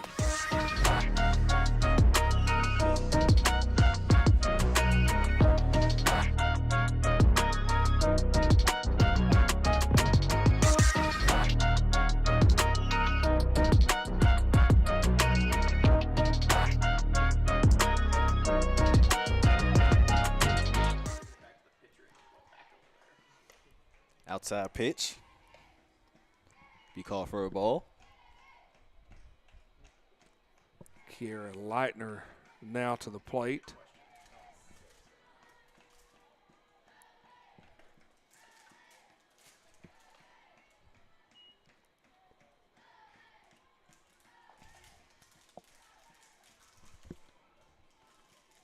Now the grounds crew from the folks here at Brickyard Ballpark out there assisting in the fence restoration. Leitner got some great contact on that. That will go into the outfield in foul territory. Yeah, she got that one up in the wind. It just continued to carry. Initially, I thought it was going to just drop beyond the fence, but it went further and further up the hill out of play. That one will carry to the outfield, and Height's going to make her way home. Now Leitner's making her way to third. And that goes down as an RBI triple. Yeah, nice piece of hitting by Leitner. Got it in the opposite field, and the right center field gap goes all the way to the wall. Height scores easily. And, woulda, coulda, shoulda had Wade not been caught in the rundown and thrown out at third. That would have been a 2 RBI triple for Kiera Leitner. Agreed. I will say I do like that play as far as taking the attention away from Height, because then you can advance her to second. That's a shorter run home. You're right, 60 feet closer.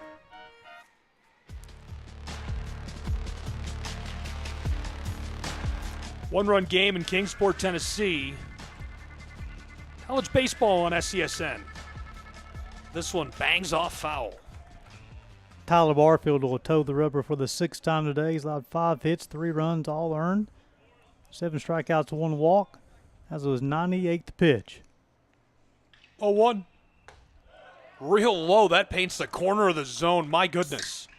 You can tell the conditioning in Tyler Barfield. He's closing on 100 pitches. I think he's getting better now than he was in the first inning.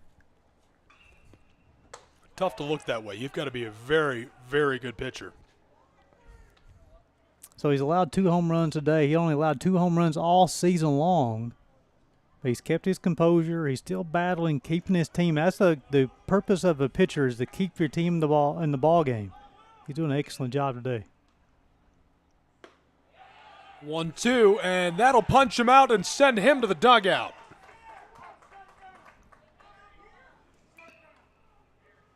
Be the 8th strikeout for Tyler Barfield, and his 9 straight hitters that he's getting better with time. As far as here over 100 pitches now. I'll bring up the Cyrus Campos, the second baseman. He struck out, and he's bounced out 1-4. Love Coach's head. Hi, Coach. They love the camera over there. These guys are camera hogs. First delivery is tight and low. That'll go for a ball. 1 away. St. Andrews coach say, we need it. We want it. Where's the camera? Give it to me.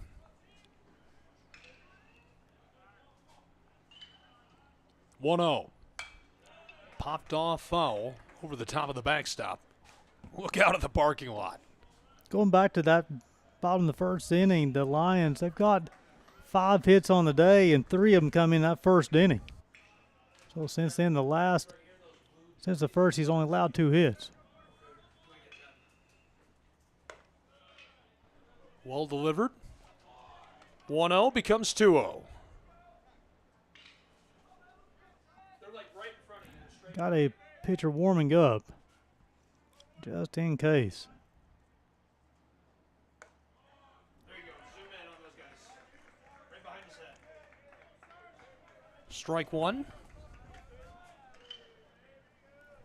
Johnson University Royals are standing by, ready for their game. Coach Dave Serrano's got his ball club playing extremely well. His school record 33 wins this year.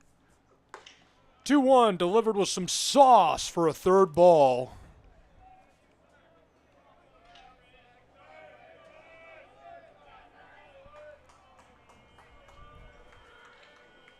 I lost my phone a long time ago. That's very hard to do when you're 30 years old or younger. Real tight again. That's going to send him down the line and onto the bag at 1.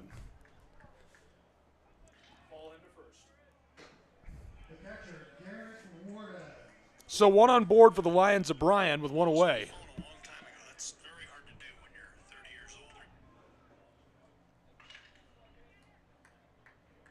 Where's my phone? There it is. Look it. I found it.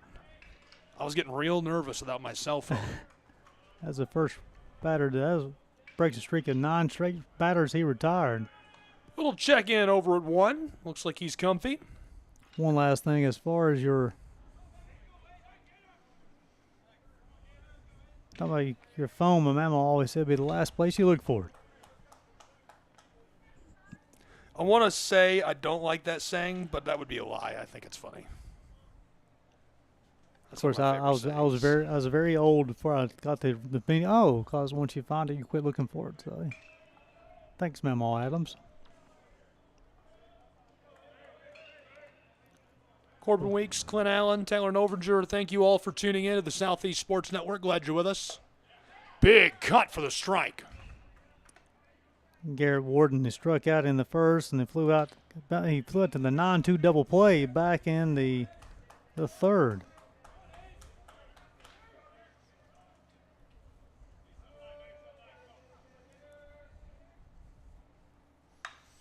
Banger down the left field line. Couldn't be controlled at third. He's free down to the bag at 1. We've got a runner in scoring position out at 2. Nice job, Wolf, the third baseman, laying out the body, just knocking the baseball down. He didn't prevent the hit, but kept the baseball in the infield. Keep the runners at first and second, keep the double play in order. I'll bring up Logan Stradley, who led off the second inning with a home run, and he also struck out. Running at first base, number 13, Cam Mullins.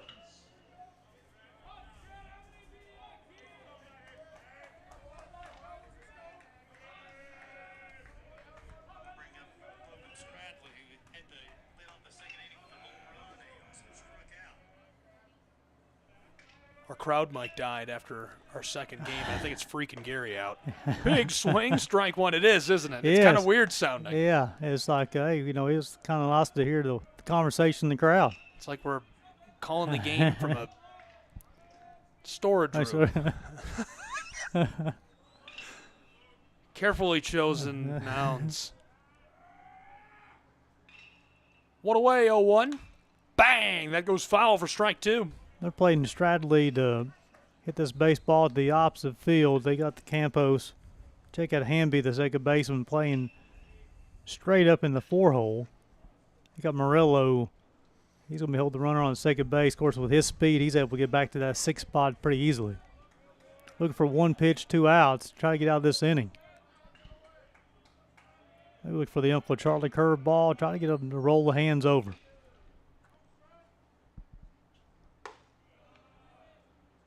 Little infomercial time. Southeast Sports Network is a subsidiary of a production company, Shry Media. We do media consulting. It's my company. I've been doing it for about a decade and would love to help you out. If you're in athletics, whether it's soccer, swimming, you name it, we do it. Everything. Basketball, hoops, football. We do a great job. We bring quality like this to every production, give it 100%. We have a great team and great folks, and we'd love to help you out. So get a hold of Shry Media. We do both white label production with all your branding, and we can bring in SCSN, National Sports Broadcast Network. We have a few other brands as well, including Midwest Sports Network, and we can roll in, bring all the cameras, bring all the crew, get it done for you. Reach out today at shrymedia.com or through the Southeast Sports Network. We would love to take care of your tournaments, your leagues, your national championships, you name it. We're here for it. And we have a good time. I promise you, we invest a lot of time. We invest a lot of time. This specific crew is a troublesome crew. We'll be rolling in with 4 or 5 60-year-old men and making a bunch of noise. And bring up Jake Sabo. He's 1 for 2. He's got a single back in the second. Runners at first and second, 2 outs, and Barfield 1 out away from minimizing this inning to 0. Not even minimizing, just preventing any runs. Bottom of the 6th, 2 down already, 1 in scoring position. And the 1-0 goes low for ball 2. There's 2 on board, 1 in scoring position at 2. We've got a runner at 1 as well. So the pitching coach is going to talk to Barfield, and this will be interesting too because Sabo's the number 9 hitter. This is the 3rd time through the lineup. Ramsey on deck. He will flip the lineup over, and it'll be the 4th time he hits today. And a rule of thumb, it's hard to get hitters out 3 times. It is super hard to get hitters out 4 times. especially when you're Caleb Ramsey. So I'm looking down to the St. Andrews bullpen now, and they're got several guys standing around ready to go. I'm sure Coach Fox would love for Barfield to close out the sixth.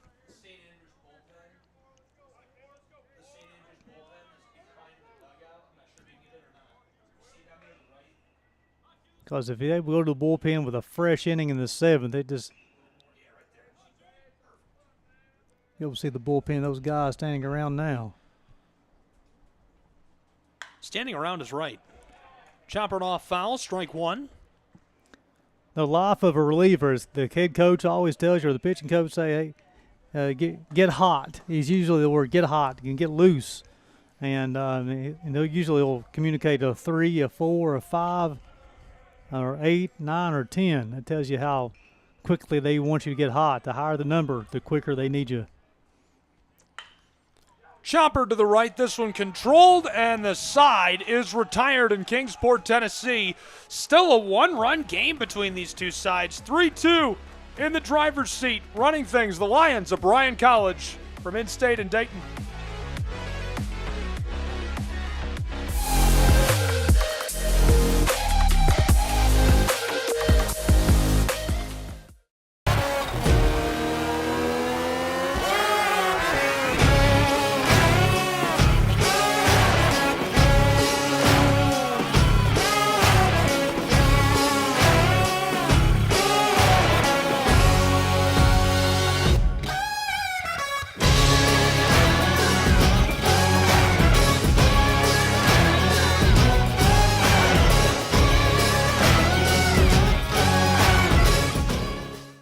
The Southeast Sports Network is now on Amazon Fire TV. Now you can download the SESN app and watch on any Amazon-enabled device, such as your Fire Stick. The easiest way to download the app is to go to our website, find the Watch SESN tab, and click Fire TV app. Then just select your device from the list. That's it. Free and easy. Enjoy watching the Southeast Sports Network on your Fire TV, Fire Stick, or Fire Tablet with just a few clicks. When it comes to...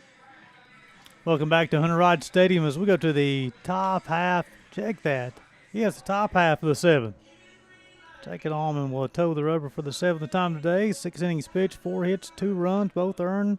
7 punch-outs, 2 walks. 7 flyouts, 4 groundouts, 96 pitches so far, 59 strikes for the right-hander. He will face 8-9-1.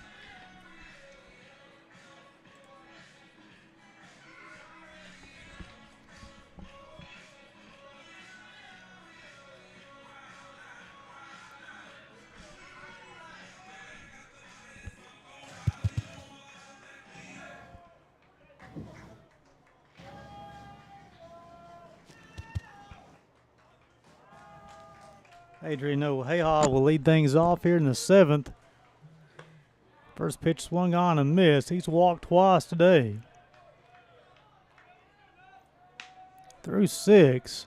2 runs, 4 hits for the Knights. 3 runs, 6 hits, 1 error for the Bryan Lions.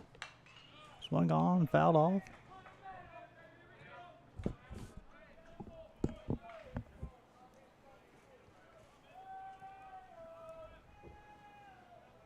Gabe went down to change out our crowd mic. 0-2.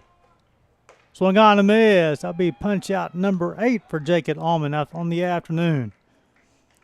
Bring up Michael Royston, the catcher. He flew out to center and had a sacrifice bunt back in the 5th.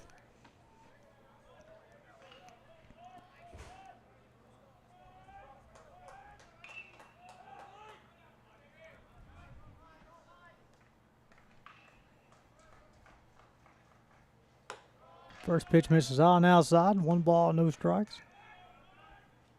Playing him straight up, outfield and the infield.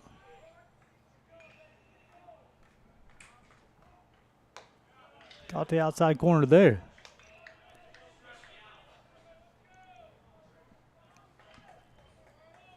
Even got 1 ball, 1 strike.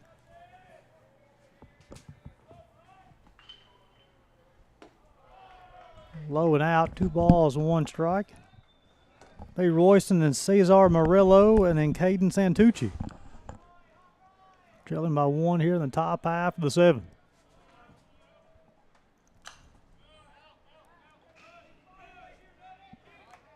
Foul ball will lead to 2 balls and 2 strikes. As Almond's over 100 pitches now. Starting to see a little bit more action in the Bryan bullpen as well.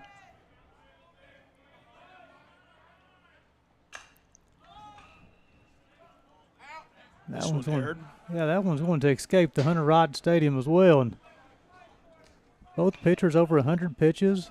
I think it goes to what we were talking about earlier, Gabe, is opening round of the postseason tournament. You want your starters to go as many innings as possible without getting anybody hurt and keep your team in the ball game. But these 2 starters today, Tyler Barfield and Jacob Allman, they've been warriors out there for their ball clubs.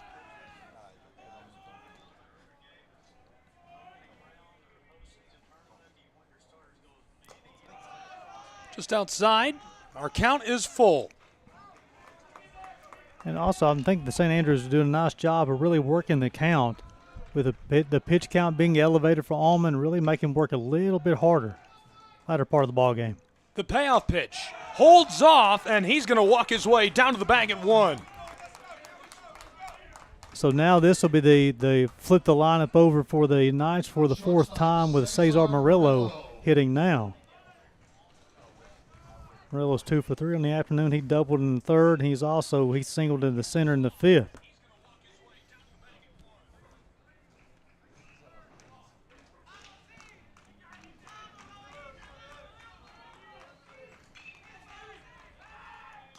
We'll check in over at 1.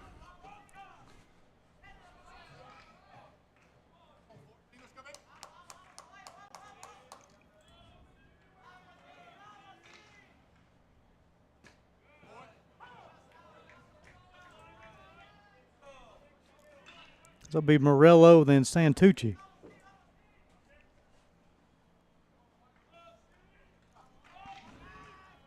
Another check in at 1. Got to start thinking about opportunities, Gabe. Here they got in the 7th. Almost came up with it. Got 3 more cracks at the Bryan lines. They have an opportunity to put some pressure on Bryan. Strike 2. He's behind in the count. Here's your look across town. Rams and Eagles. It's 4-0 Reinhardt Eagles in the softball tournament. Another check-in at 1. Murillo on the season coming into the ball game. He's actually up to 175 at bats on the year. He's only struck out 16 times with 175 plate appearances. Gabe. That is wild.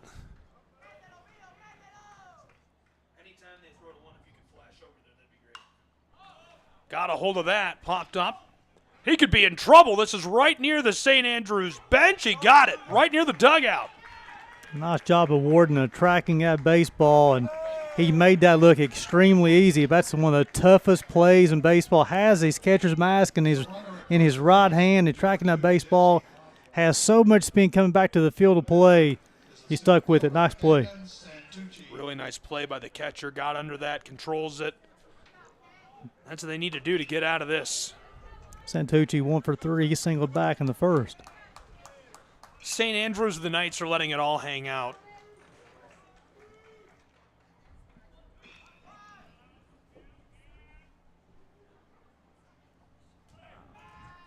There's another check-in over at 1.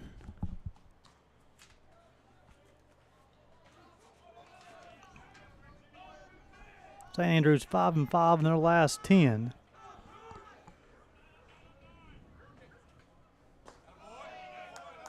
Good led by Andy Fox. This is his 9th season leading the program.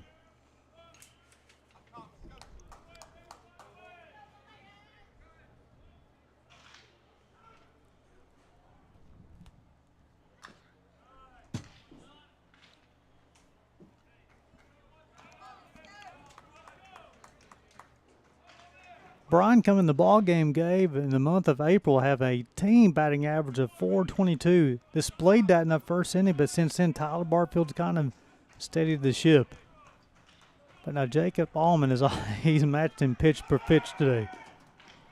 Delivered out to 2 on the long strike, sliding in to make the play. Unreal. In time. He's in scoring position for St. Andrews. That's something. That's St. Andrews. That's the calling card for the Knights. They want to put pressure on that defense when you have Cesar Murillo and your base runners who can swipe a lot of bases. Watch out. That's Alfredo Jimenez. His 17th swipe of the year. I think one of the best things about the Birmingham Southern situation, Gary, is all the media and press allowed all those players that were underclassmen that wanted to continue to play college baseball. Hold that thought. This one chopper through the infield, controlled over to 1, and in time, that'll retire the side as the Bryan Lions flip it quickly. Instead of taking a break, we're going to get a look across town again at the softball tournament while I finish that thought.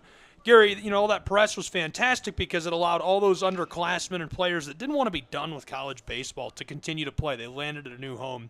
So if you go to the Southeast Sports Network X account or Twitter or whatever you call it now, there is a tweet up. Reply if you're looking to continue playing. If you've got a son on this program or a daughter that plays for another athletic program or any program at St. Andrews, we're looking to help you find that exposure. We'll repost any highlights you have, a link to a recruiting profile. We want to help these guys that are underclassmen and gals that play on other programs and rosters at the university find a home, continue to play, whether it's in the NAIA, the NCAA, or whatever that may be.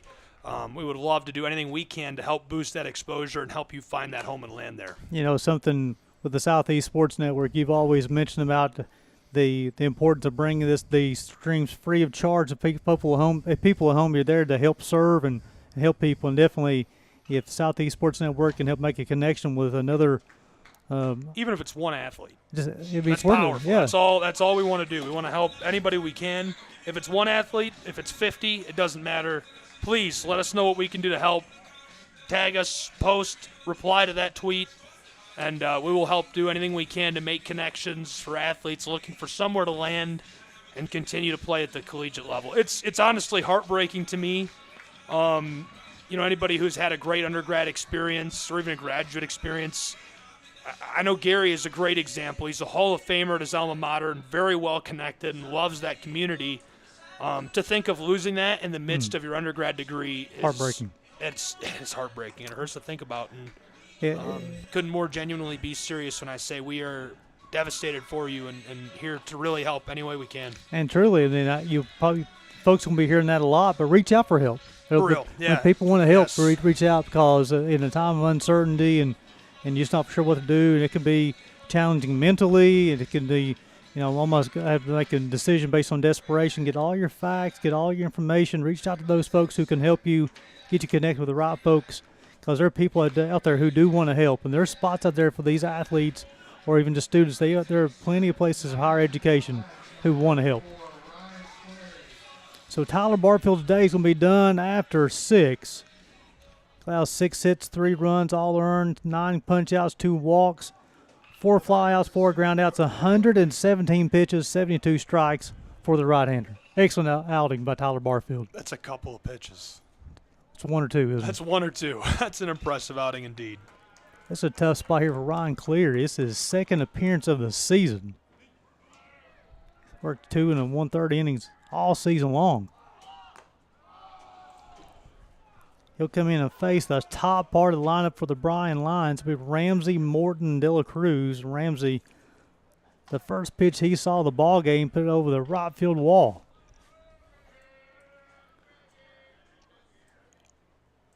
Over 2 since he smoked that homer. This one flies left. He could be in danger. It's near the Lions' dugout.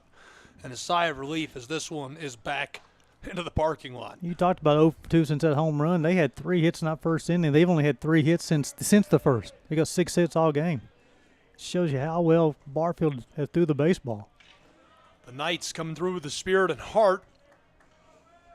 Late in the year, late in the existence of the program.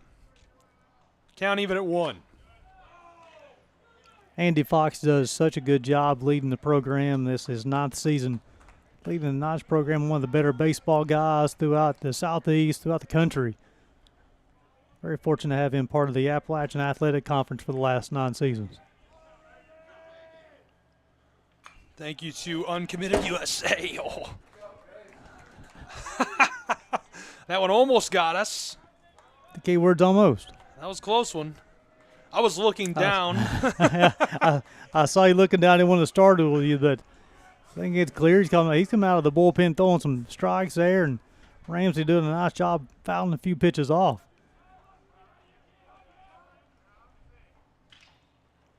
Count even at 2 as that's delivered to fill our count. Yeah, Ramsey's had a heck of a year for the Lions. 356 coming in this ball game. He has 9 home runs, 29 RBIs. Now he's got 10 stolen bases. All around good player. Payoff pitch. Banger right side. Driven back. Could be controlled in right field, and it is.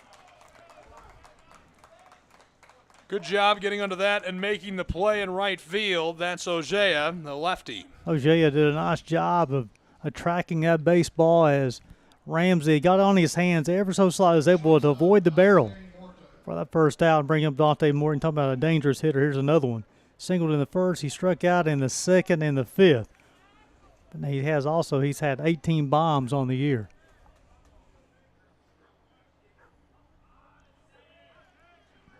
One away. Well, I was going to say before I almost died. Is that too far? The key word is almost. Is that a joke too far? Uncommitted USA reposted that. Thanks, Uncommitted USA, for tuning in and helping us spread the word about St. Andrews the Knights. Very appreciative. 0-1. It's outside. It evens our count at 1. Back in February, Dante Morton was named the Appalachian Athletic Player of the Week, and not only was he named back in February 24th, he was the National Player of the Week.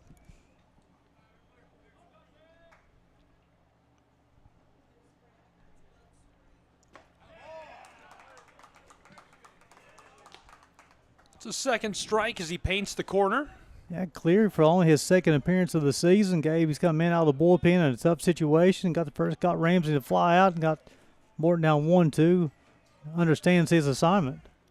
National Player of the Week is an impressive piece of the resume. Morton roped across, controlled short left field, over to 1, bang, in time. What a play at first. Yeah, Grabbing that is Beber. Murillo deep in that shortstop position, and Morton, who can pick him up and put him down the first base line, quickly got rid of the baseball. And let's give a compliment to the first base umpire. Shifted his position, make sure was in perfect spot for the call. Bang, bang call, right on top of it. All around good play. Offensively, hustling down the line, and also defensively as well. The DH. 2 away for the Lions man. Held off. That one a meatball. St. Andrews still got a lot of guys throwing just in case. I don't know if Cleary would be a one out, one inning guy, but he's done a heck of a job here in the seventh. 1-0 goes for a second ball.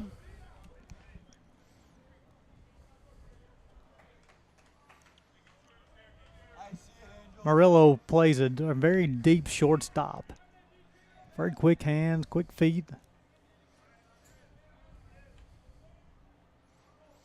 2-0. Way out ahead on the count. Very old baseball reference, but Murillo plays very similar to Ozzie Smith played in St. Louis. Very athletic shortstop. He's able to take a few more chances, and he can play a little bit deeper because how quick he is. How old of a reference is that? Well, strike one as that paints the corner. Ozzie Smith was a rookie in 1981. The Wizard of Oz, probably one of the best fielding shortstops of all time. That's a good nickname. The Wizard. 2 away, 3-1. Big cut, strike 2, count is full. Like every broadcast we have, I'm always reminded I'm a little bit older than you are. You're not that old. I just like accentuating it by yeah. pointing out your references. Oh, when I say a little bit older, I'm talking decades older. Just a few decades older than Gabe. Count is full, and now from the top of the mound for the Knights, the payoff. Slid backwards, and he's going to take his place on the bag over at 1. It's going to bring up Cade Cook. He's reach via the single and the catcher interference back in the third. I think they want to have a runner come in for De La Cruz. I think they are as well. Really nice job working the count.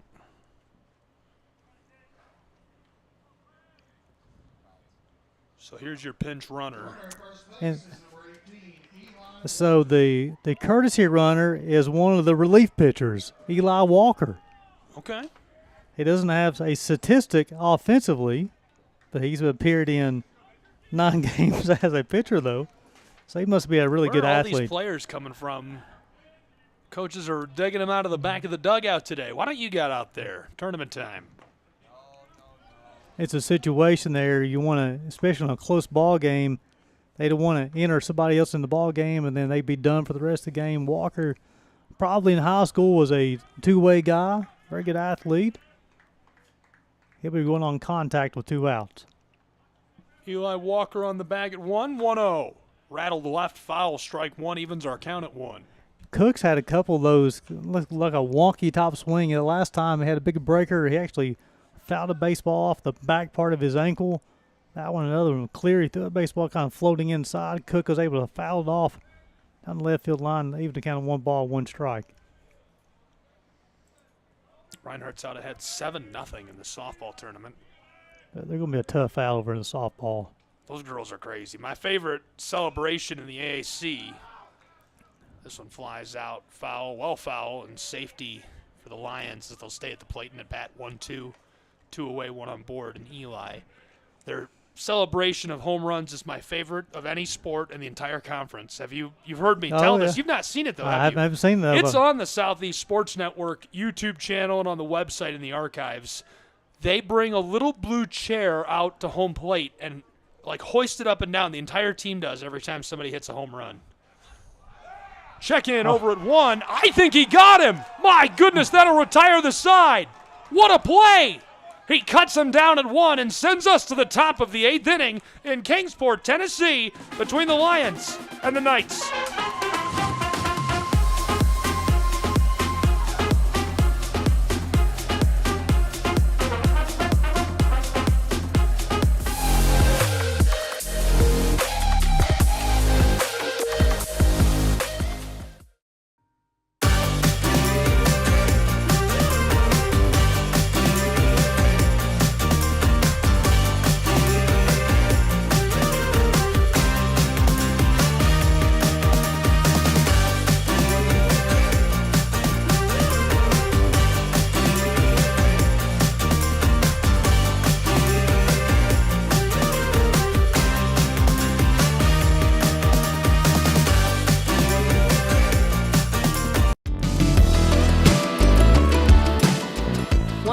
Favorite Southeast teams in action? We've got you covered. Stream live games and highlights on YouTube, Twitch, Amazon Fire TV, Stream TV, and more. For all the details, visit our How to Watch page at sesnsports.com. It's your one-stop guide to catching every play, every time, wherever you are. The Southeast Sports Network, bringing the game to you anytime, anywhere.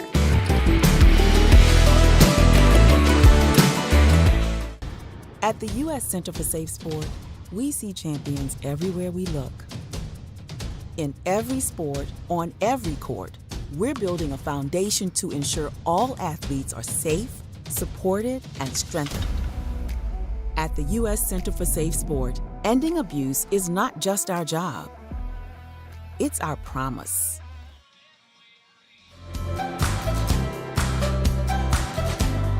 Stay connected with Visit Kingsport and the Southeast Sports Network all season long. Follow along on Facebook, Instagram, YouTube, and X for the latest updates, highlights, and exclusive content. Don't miss a moment. Visit their websites and get connected today.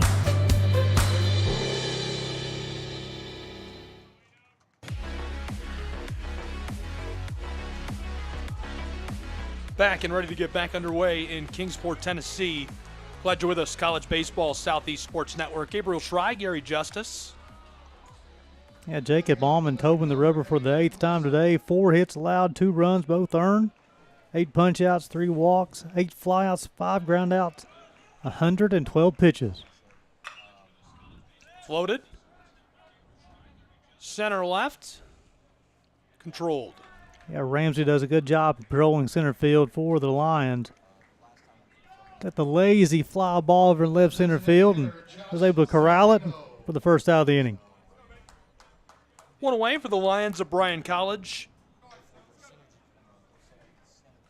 Zambito, the DH, he struck out in the first, the fourth, and the sixth. 0 for 3. Got a hold of it. Driven back. This one is going to be down to the wall, and he can't glove it. Diving, he lost his glove. Here we go, down to the bag at 2. He's in scoring position for the Knights of St. Andrews. Ramsey made the diving attempt, unable to make the play, and the concern is his wrist. As Dante Morton will go out and check in on him. Hopefully he's all right. While they take a moment to check on him, we'll take a break, and when we return, more college baseball. It's a one-run game in Kingsport, Tennessee.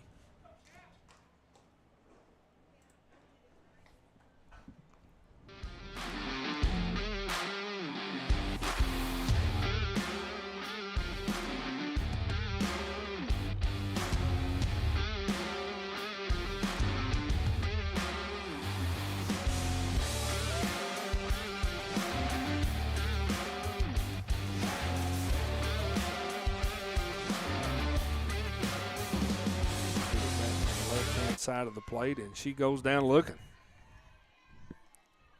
Ansley Pettit, 5 strikeouts in the circle. Just continuing to control the pace. Shortstop number 35, Dallas Mayers. Now Dallas Mayers, 1 for 1 on the day last at bat. That was a single right past the infield.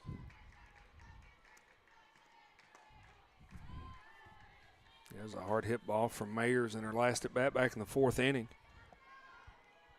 That's the thing, you know, Columbia International has had some hits today, just not really been able to string anything together. Credit to Ansley Pettit and the defense for Reinhardt. So now Pettit looking to throw that out at first. And 1-3 put out. Bounced off the glove. She still picks it up. Gets her out at first. Yeah, great situational awareness from Pettit. Knocked the ball down and then was able to go get it, find it, and threw a strike over to first to retire Mayers. So a strikeout looking, and now Pettit throwing it out at first. 2 outs on the board. Caden Thompson at the plate, 0 for 2 on the day. Looks like he's okay. Gabriel Schrei, Gary Justice in Kingsport, Tennessee. It's a one-run game. 3-2, the Lions of Bryan ahead of the now defunct St. Andrews Knights. Actually, Ramsey's checking out. Hate to see that. Because we talked about when he dove, it was his wrist. But then... Poor choice of words. I should have said okay for the most part. Exactly. I mean, he's coming off on his own power, which is good. Stradley, the left fielder, is going to shift to center.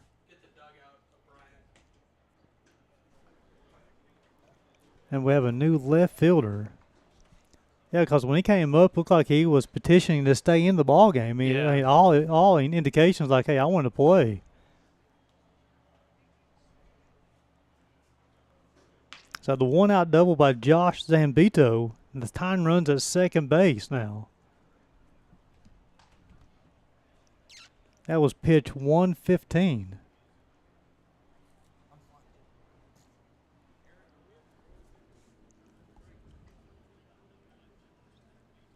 So the new left fielder will be Caleb McCarty, so he will replace Ramsey in the lineup.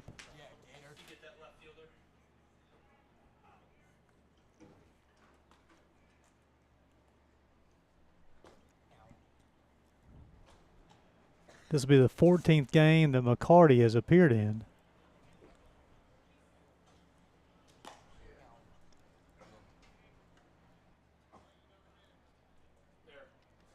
So here's the situation, Gabe. Now you have 5, 6, 7 coming up for the Knights. They're trailing by 1 run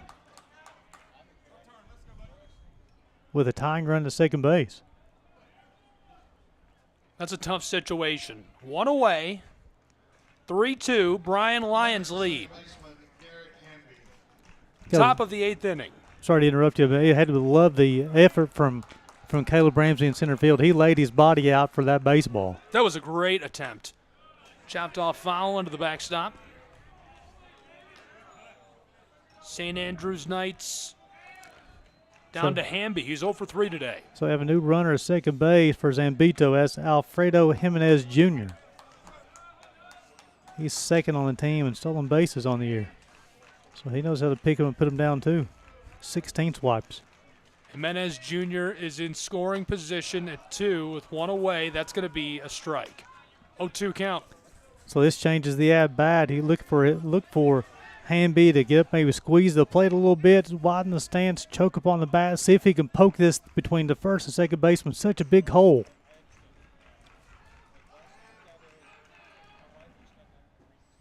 Held off. That skeeters across the turf, and the catcher picks it up quickly.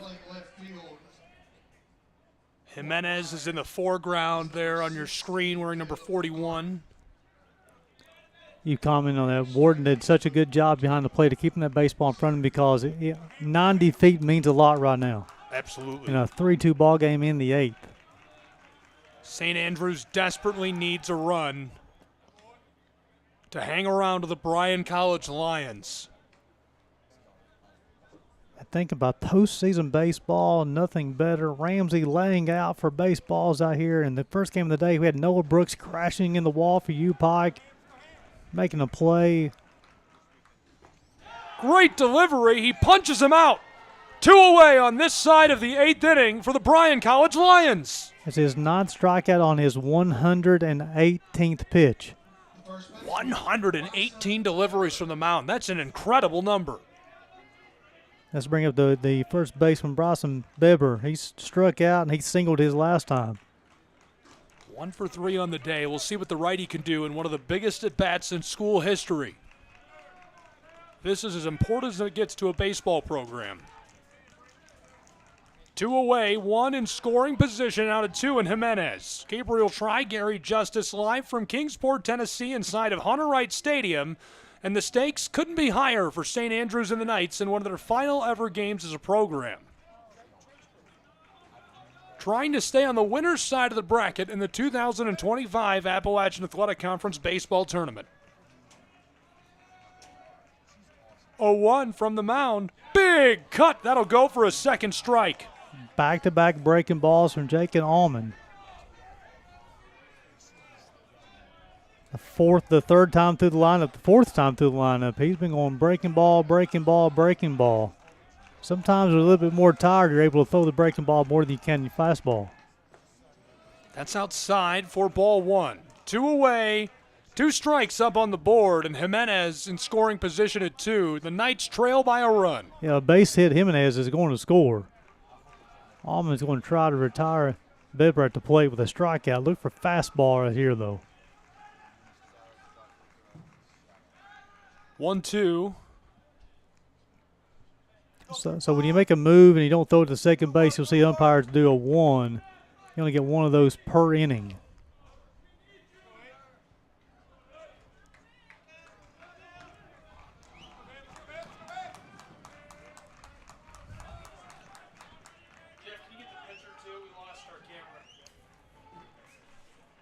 The 1-2. Count even at 2.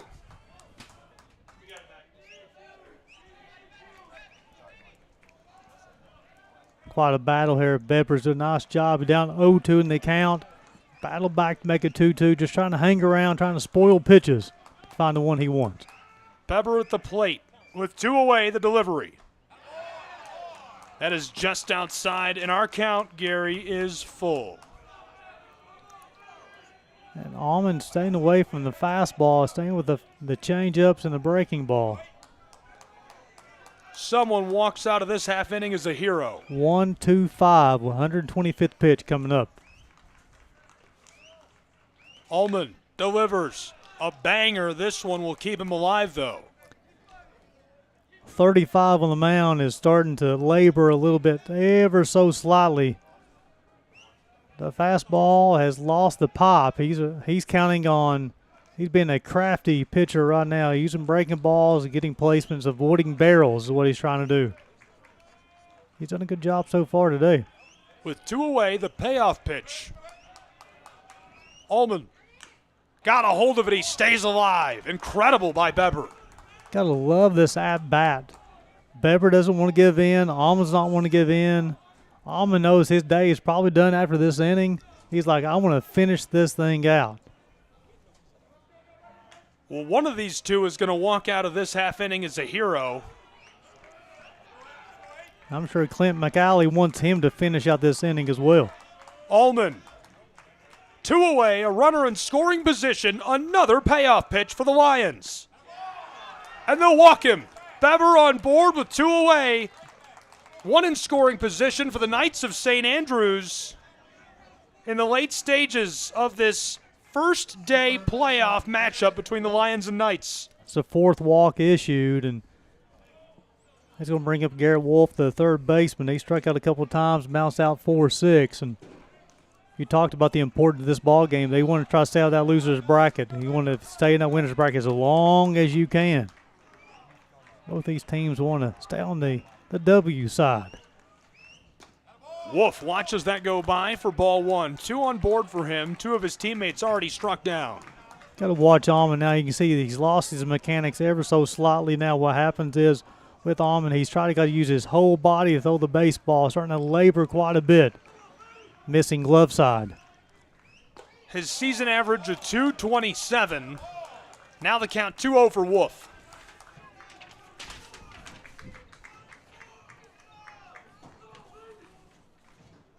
They need it. With 2 away, the 2-0. Big cut, strike 1. That fastball had a little giddy up on it as well. I mean, that was pitch 130. He threw that one by him. I mean, you can talk about the fatigue and the training you got to have. Be out there to throw for 8 innings, 130 pitches. The 2-1 draws strike 2, our count even at 2. Back-to-back heaters, and not only that's a 131st pitch as far as in the gameplay, it does not count the pitches between innings. And it's not exactly the best day weather-wise to be out there for that long. I mean, it's fatiguing me at 81 degrees Fahrenheit.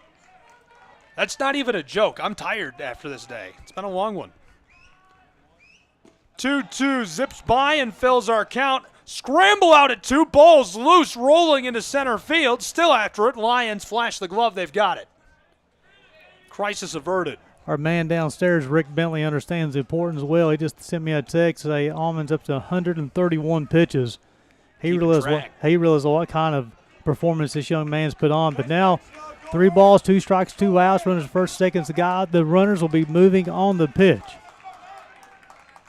This is the beauty of baseball, the drama, the guts, the glory. A payoff pitch with 2 away. He struck him out. And that retires the side for the Lions of Bryan College in dramatic fashion. They lead by a run as we flip sides in Kingsport, Tennessee.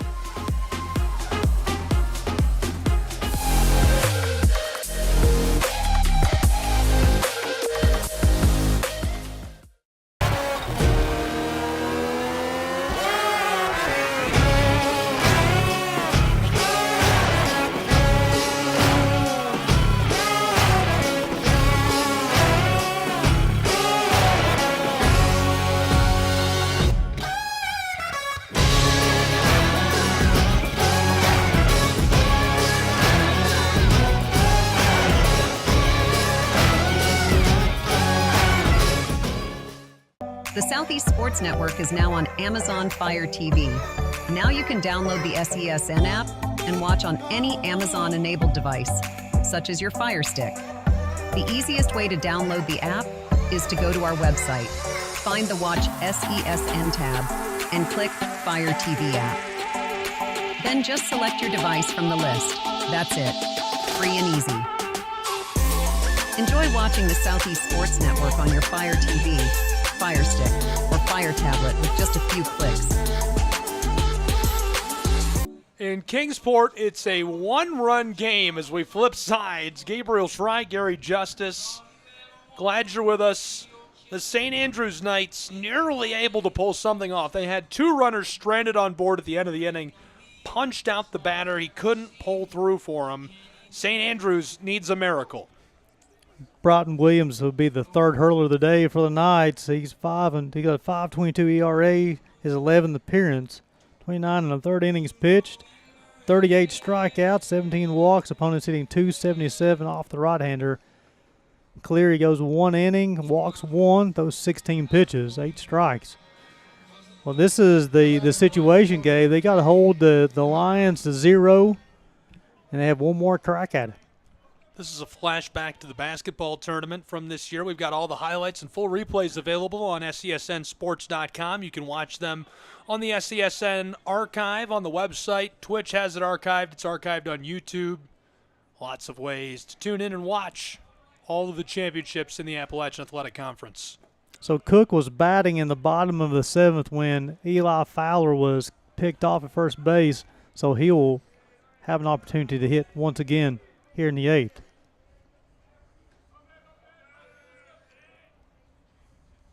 One-oh. Bang! Right up the middle. Controlled over to 1 in time. 1 away for the Knights of St. Andrews as they punch him out. If you want to look at what a good shortstop looks like, look at number 14 for the shortstop for the St. Andrews Knights. He covers a lot of ground, gets the baseball, gets rid of it very quickly with a lot on the baseball to first base.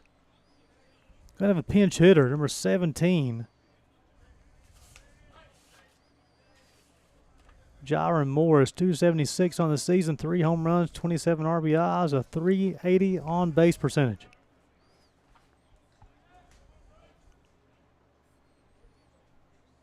First pitch of the day to Morris. Strike 1. 1 away already for the Knights of St. Andrews, who were looking to flip the bottom of the 8th quickly and get to their final at-bat. Potentially, they could force extra innings in our third game of day 1 of the 2025 AAC Championships. Coach helping the catcher do a little equipment issue there, and sometimes you put that strap on the back, it kind of gets tangled up, and just need somebody else to look at it and untangle for you. Nice job by the assistant coach for St. Andrews.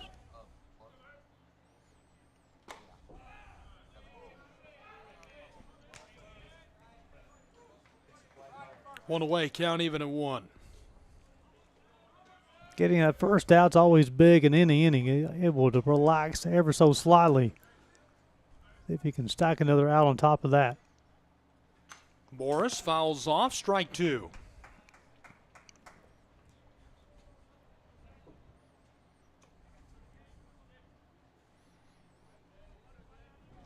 Look at that hair. Look at that flow. Very envious of that flow. That was great flow. I bet you are. I don't. He got good hair. Yeah, I tell you what, now he's he knows how to grow it. That's for sure. 1 away, the 1-2. Do you shave with like a razor? Or? I have two different razors. One for my face, one for my head. It's had a buddy who's been shaving his head for a long time. I've been shaving mine for 20 years. He said, just don't use the same one you use on your face. So I have 2 different razors. Count even at 2? That'll fill it. Look like Broughton had fell down on the bump there. He got his cleat tangled up in the mound. Which again, the Hunter Rod Stadium is all of it is not one speck of dirt. It's all turf, mound, base paths, warning track. Yeah, there's a lot of crumb rubber on top of that mound. Payoff pitch. Got a hold of this. Look out at the right field wall. He can send a second back to the dugout, and the Knights have retired 2 in the bottom of the 8th. A very fundamental play by the right fielder, going back and reading the baseball. So when the baseball is in the air, as far as a fly ball, you can really tell where it is by what you can see of the baseball. When the ball is in the air, if you see the bottom of the baseball, it means it's over top of your head. If you see the middle of the baseball, it means you're right on track. If you see the top of the baseball, it means it's in front of you. The right fielder got on, saw the middle of the baseball, made the grab for the second out of the inning. Let's see if they can get out of this one and have an opportunity tonight to tie it up, only trailing by 1. You can't see that mound. There's a ton of crumb rubber on top of it, and so when you talk about crumb, what is crumb rubber? What is that? Roundup tires. That's still probably the best thing to use as infill for synthetic turf. But the problem is a lot of synthetic turf is manufactured outside of the United States and shipped in, as the play on the line retires the side for the St. Andrews Knights. So Gabe, they'll have one more shot at it. We go to the top of the ninth, and it's going to be 8-9-1 do up for the Knights. Got one more shot, trailing by one.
The Southeast Sports Network is now on Amazon Fire TV.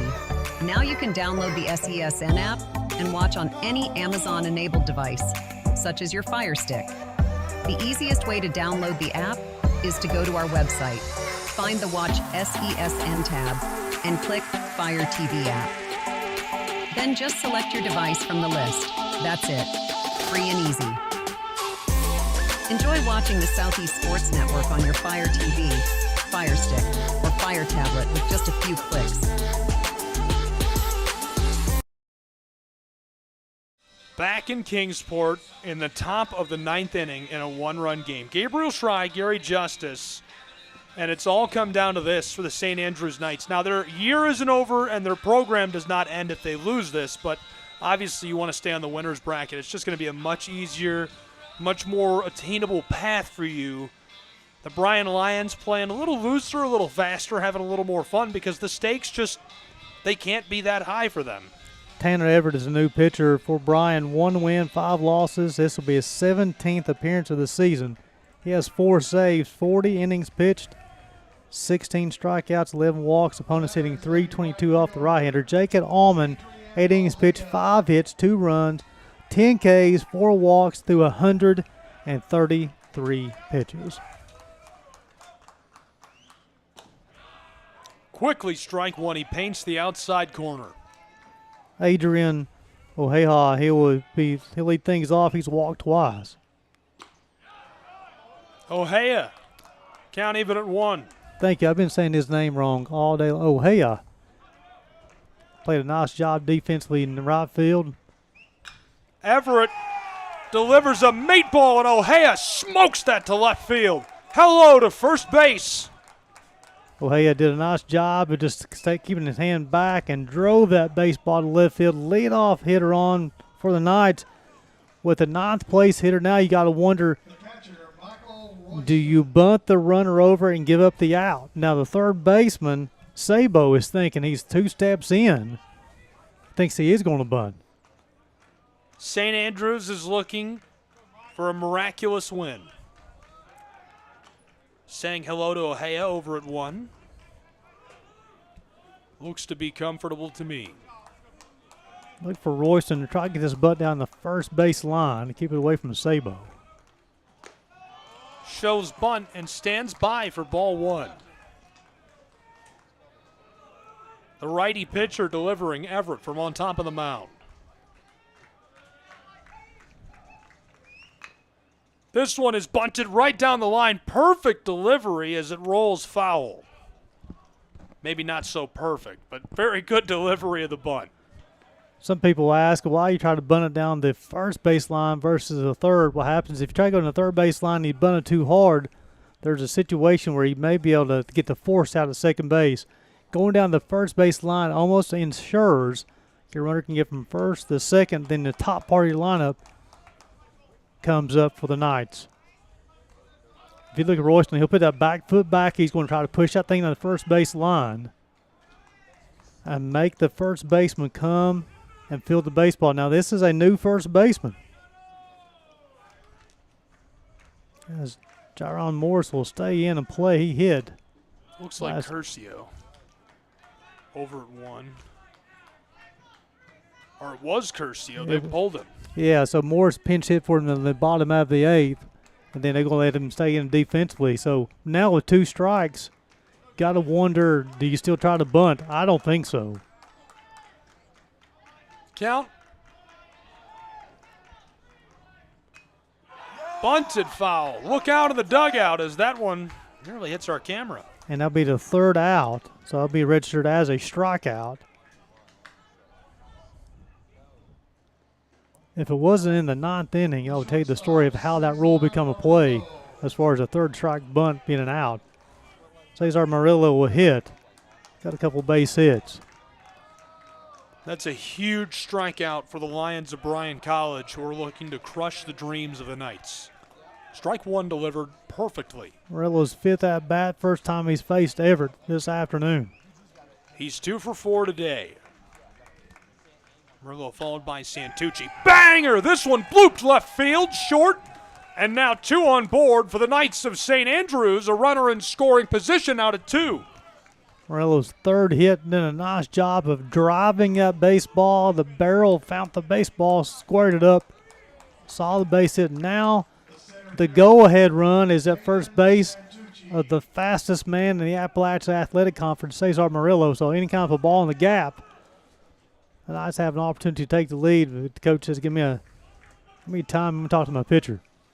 A meeting of the minds coming on top of the mound, and we'll keep it here as they do, but we'll get a physical look at the other side of town where Reinhardt took control of things, and it looks like they've actually closed that out since we last checked in. And a commanding win for the Eagles, I'm assuming. We'll give you the final score in just a moment. Really, really fun couple of contests on the softball side of things, and then our final game will start at 6 p.m. Eastern, all on the Southeast Sports Network. You can watch that as well. You know, this has been an entertaining tournament on the softball side, on the baseball side as well, and this is definitely, you can tell it's postseason softball and baseball. Everybody's laying out, putting their body on the line, giving you superhuman performances, whether it be a ton of pitches or people leaving the bodies on the line, diving after baseballs. This is bringing up Caden Santucci. He singled back in the first, and he's flown out a couple of times and bounced out 6-3 as well. Nice off-speed pitch from Everett, strike 1. If he's able, once he reaches, Aiden Wilson will hit after him.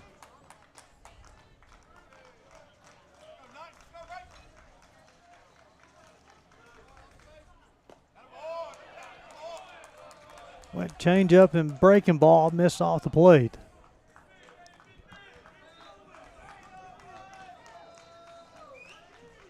Count even at 1 with 1 away.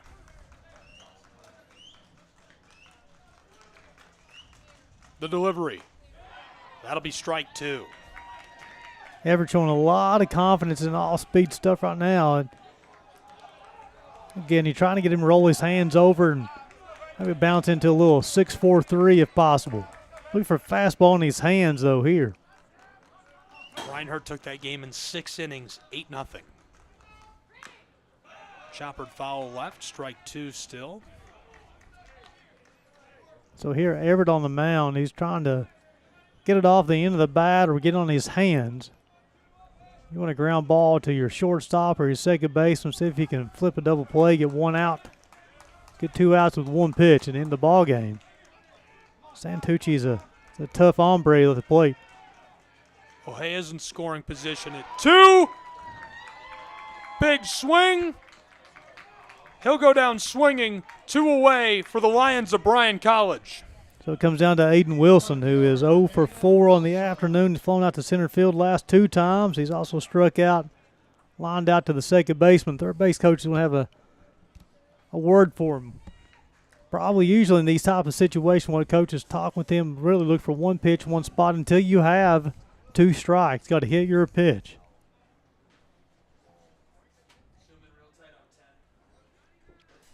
Evers done a nice job, Gabe, of getting ahead with the off-speed pitches, the sweepers and the change-ups. It's a really long offensive meeting. I'm surprised the umpires allowed that to happen that long.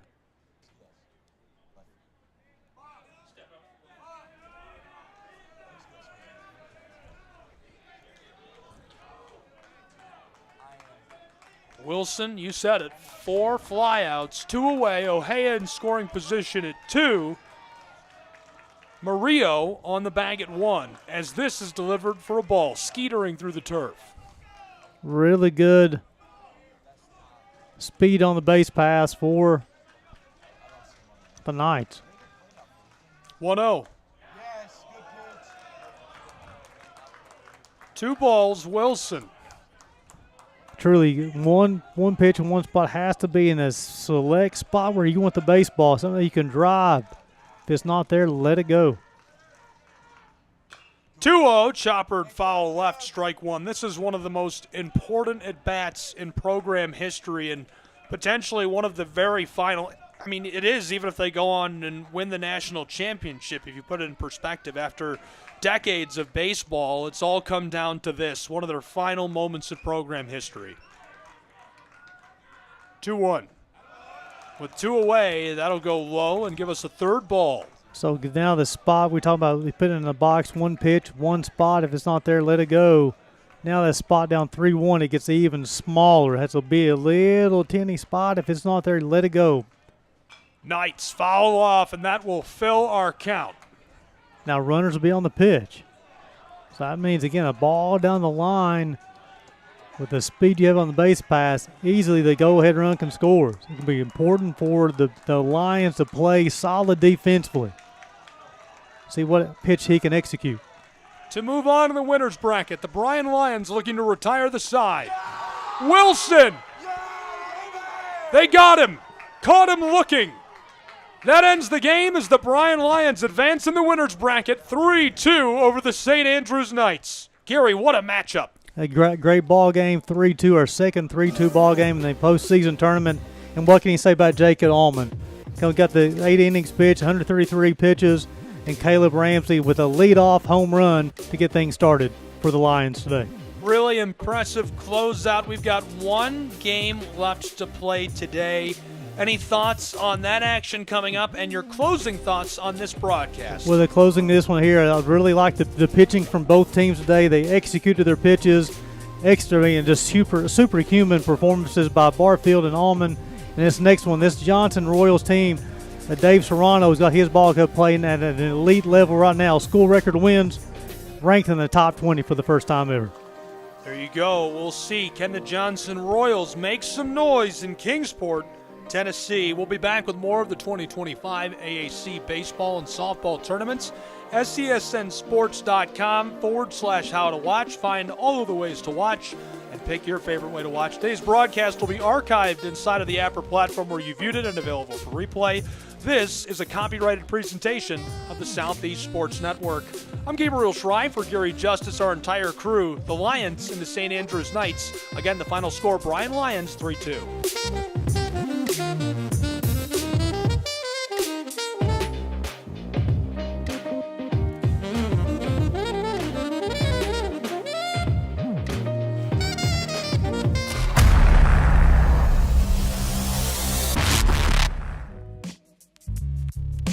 Hello, and thank you for joining us for today's broadcast.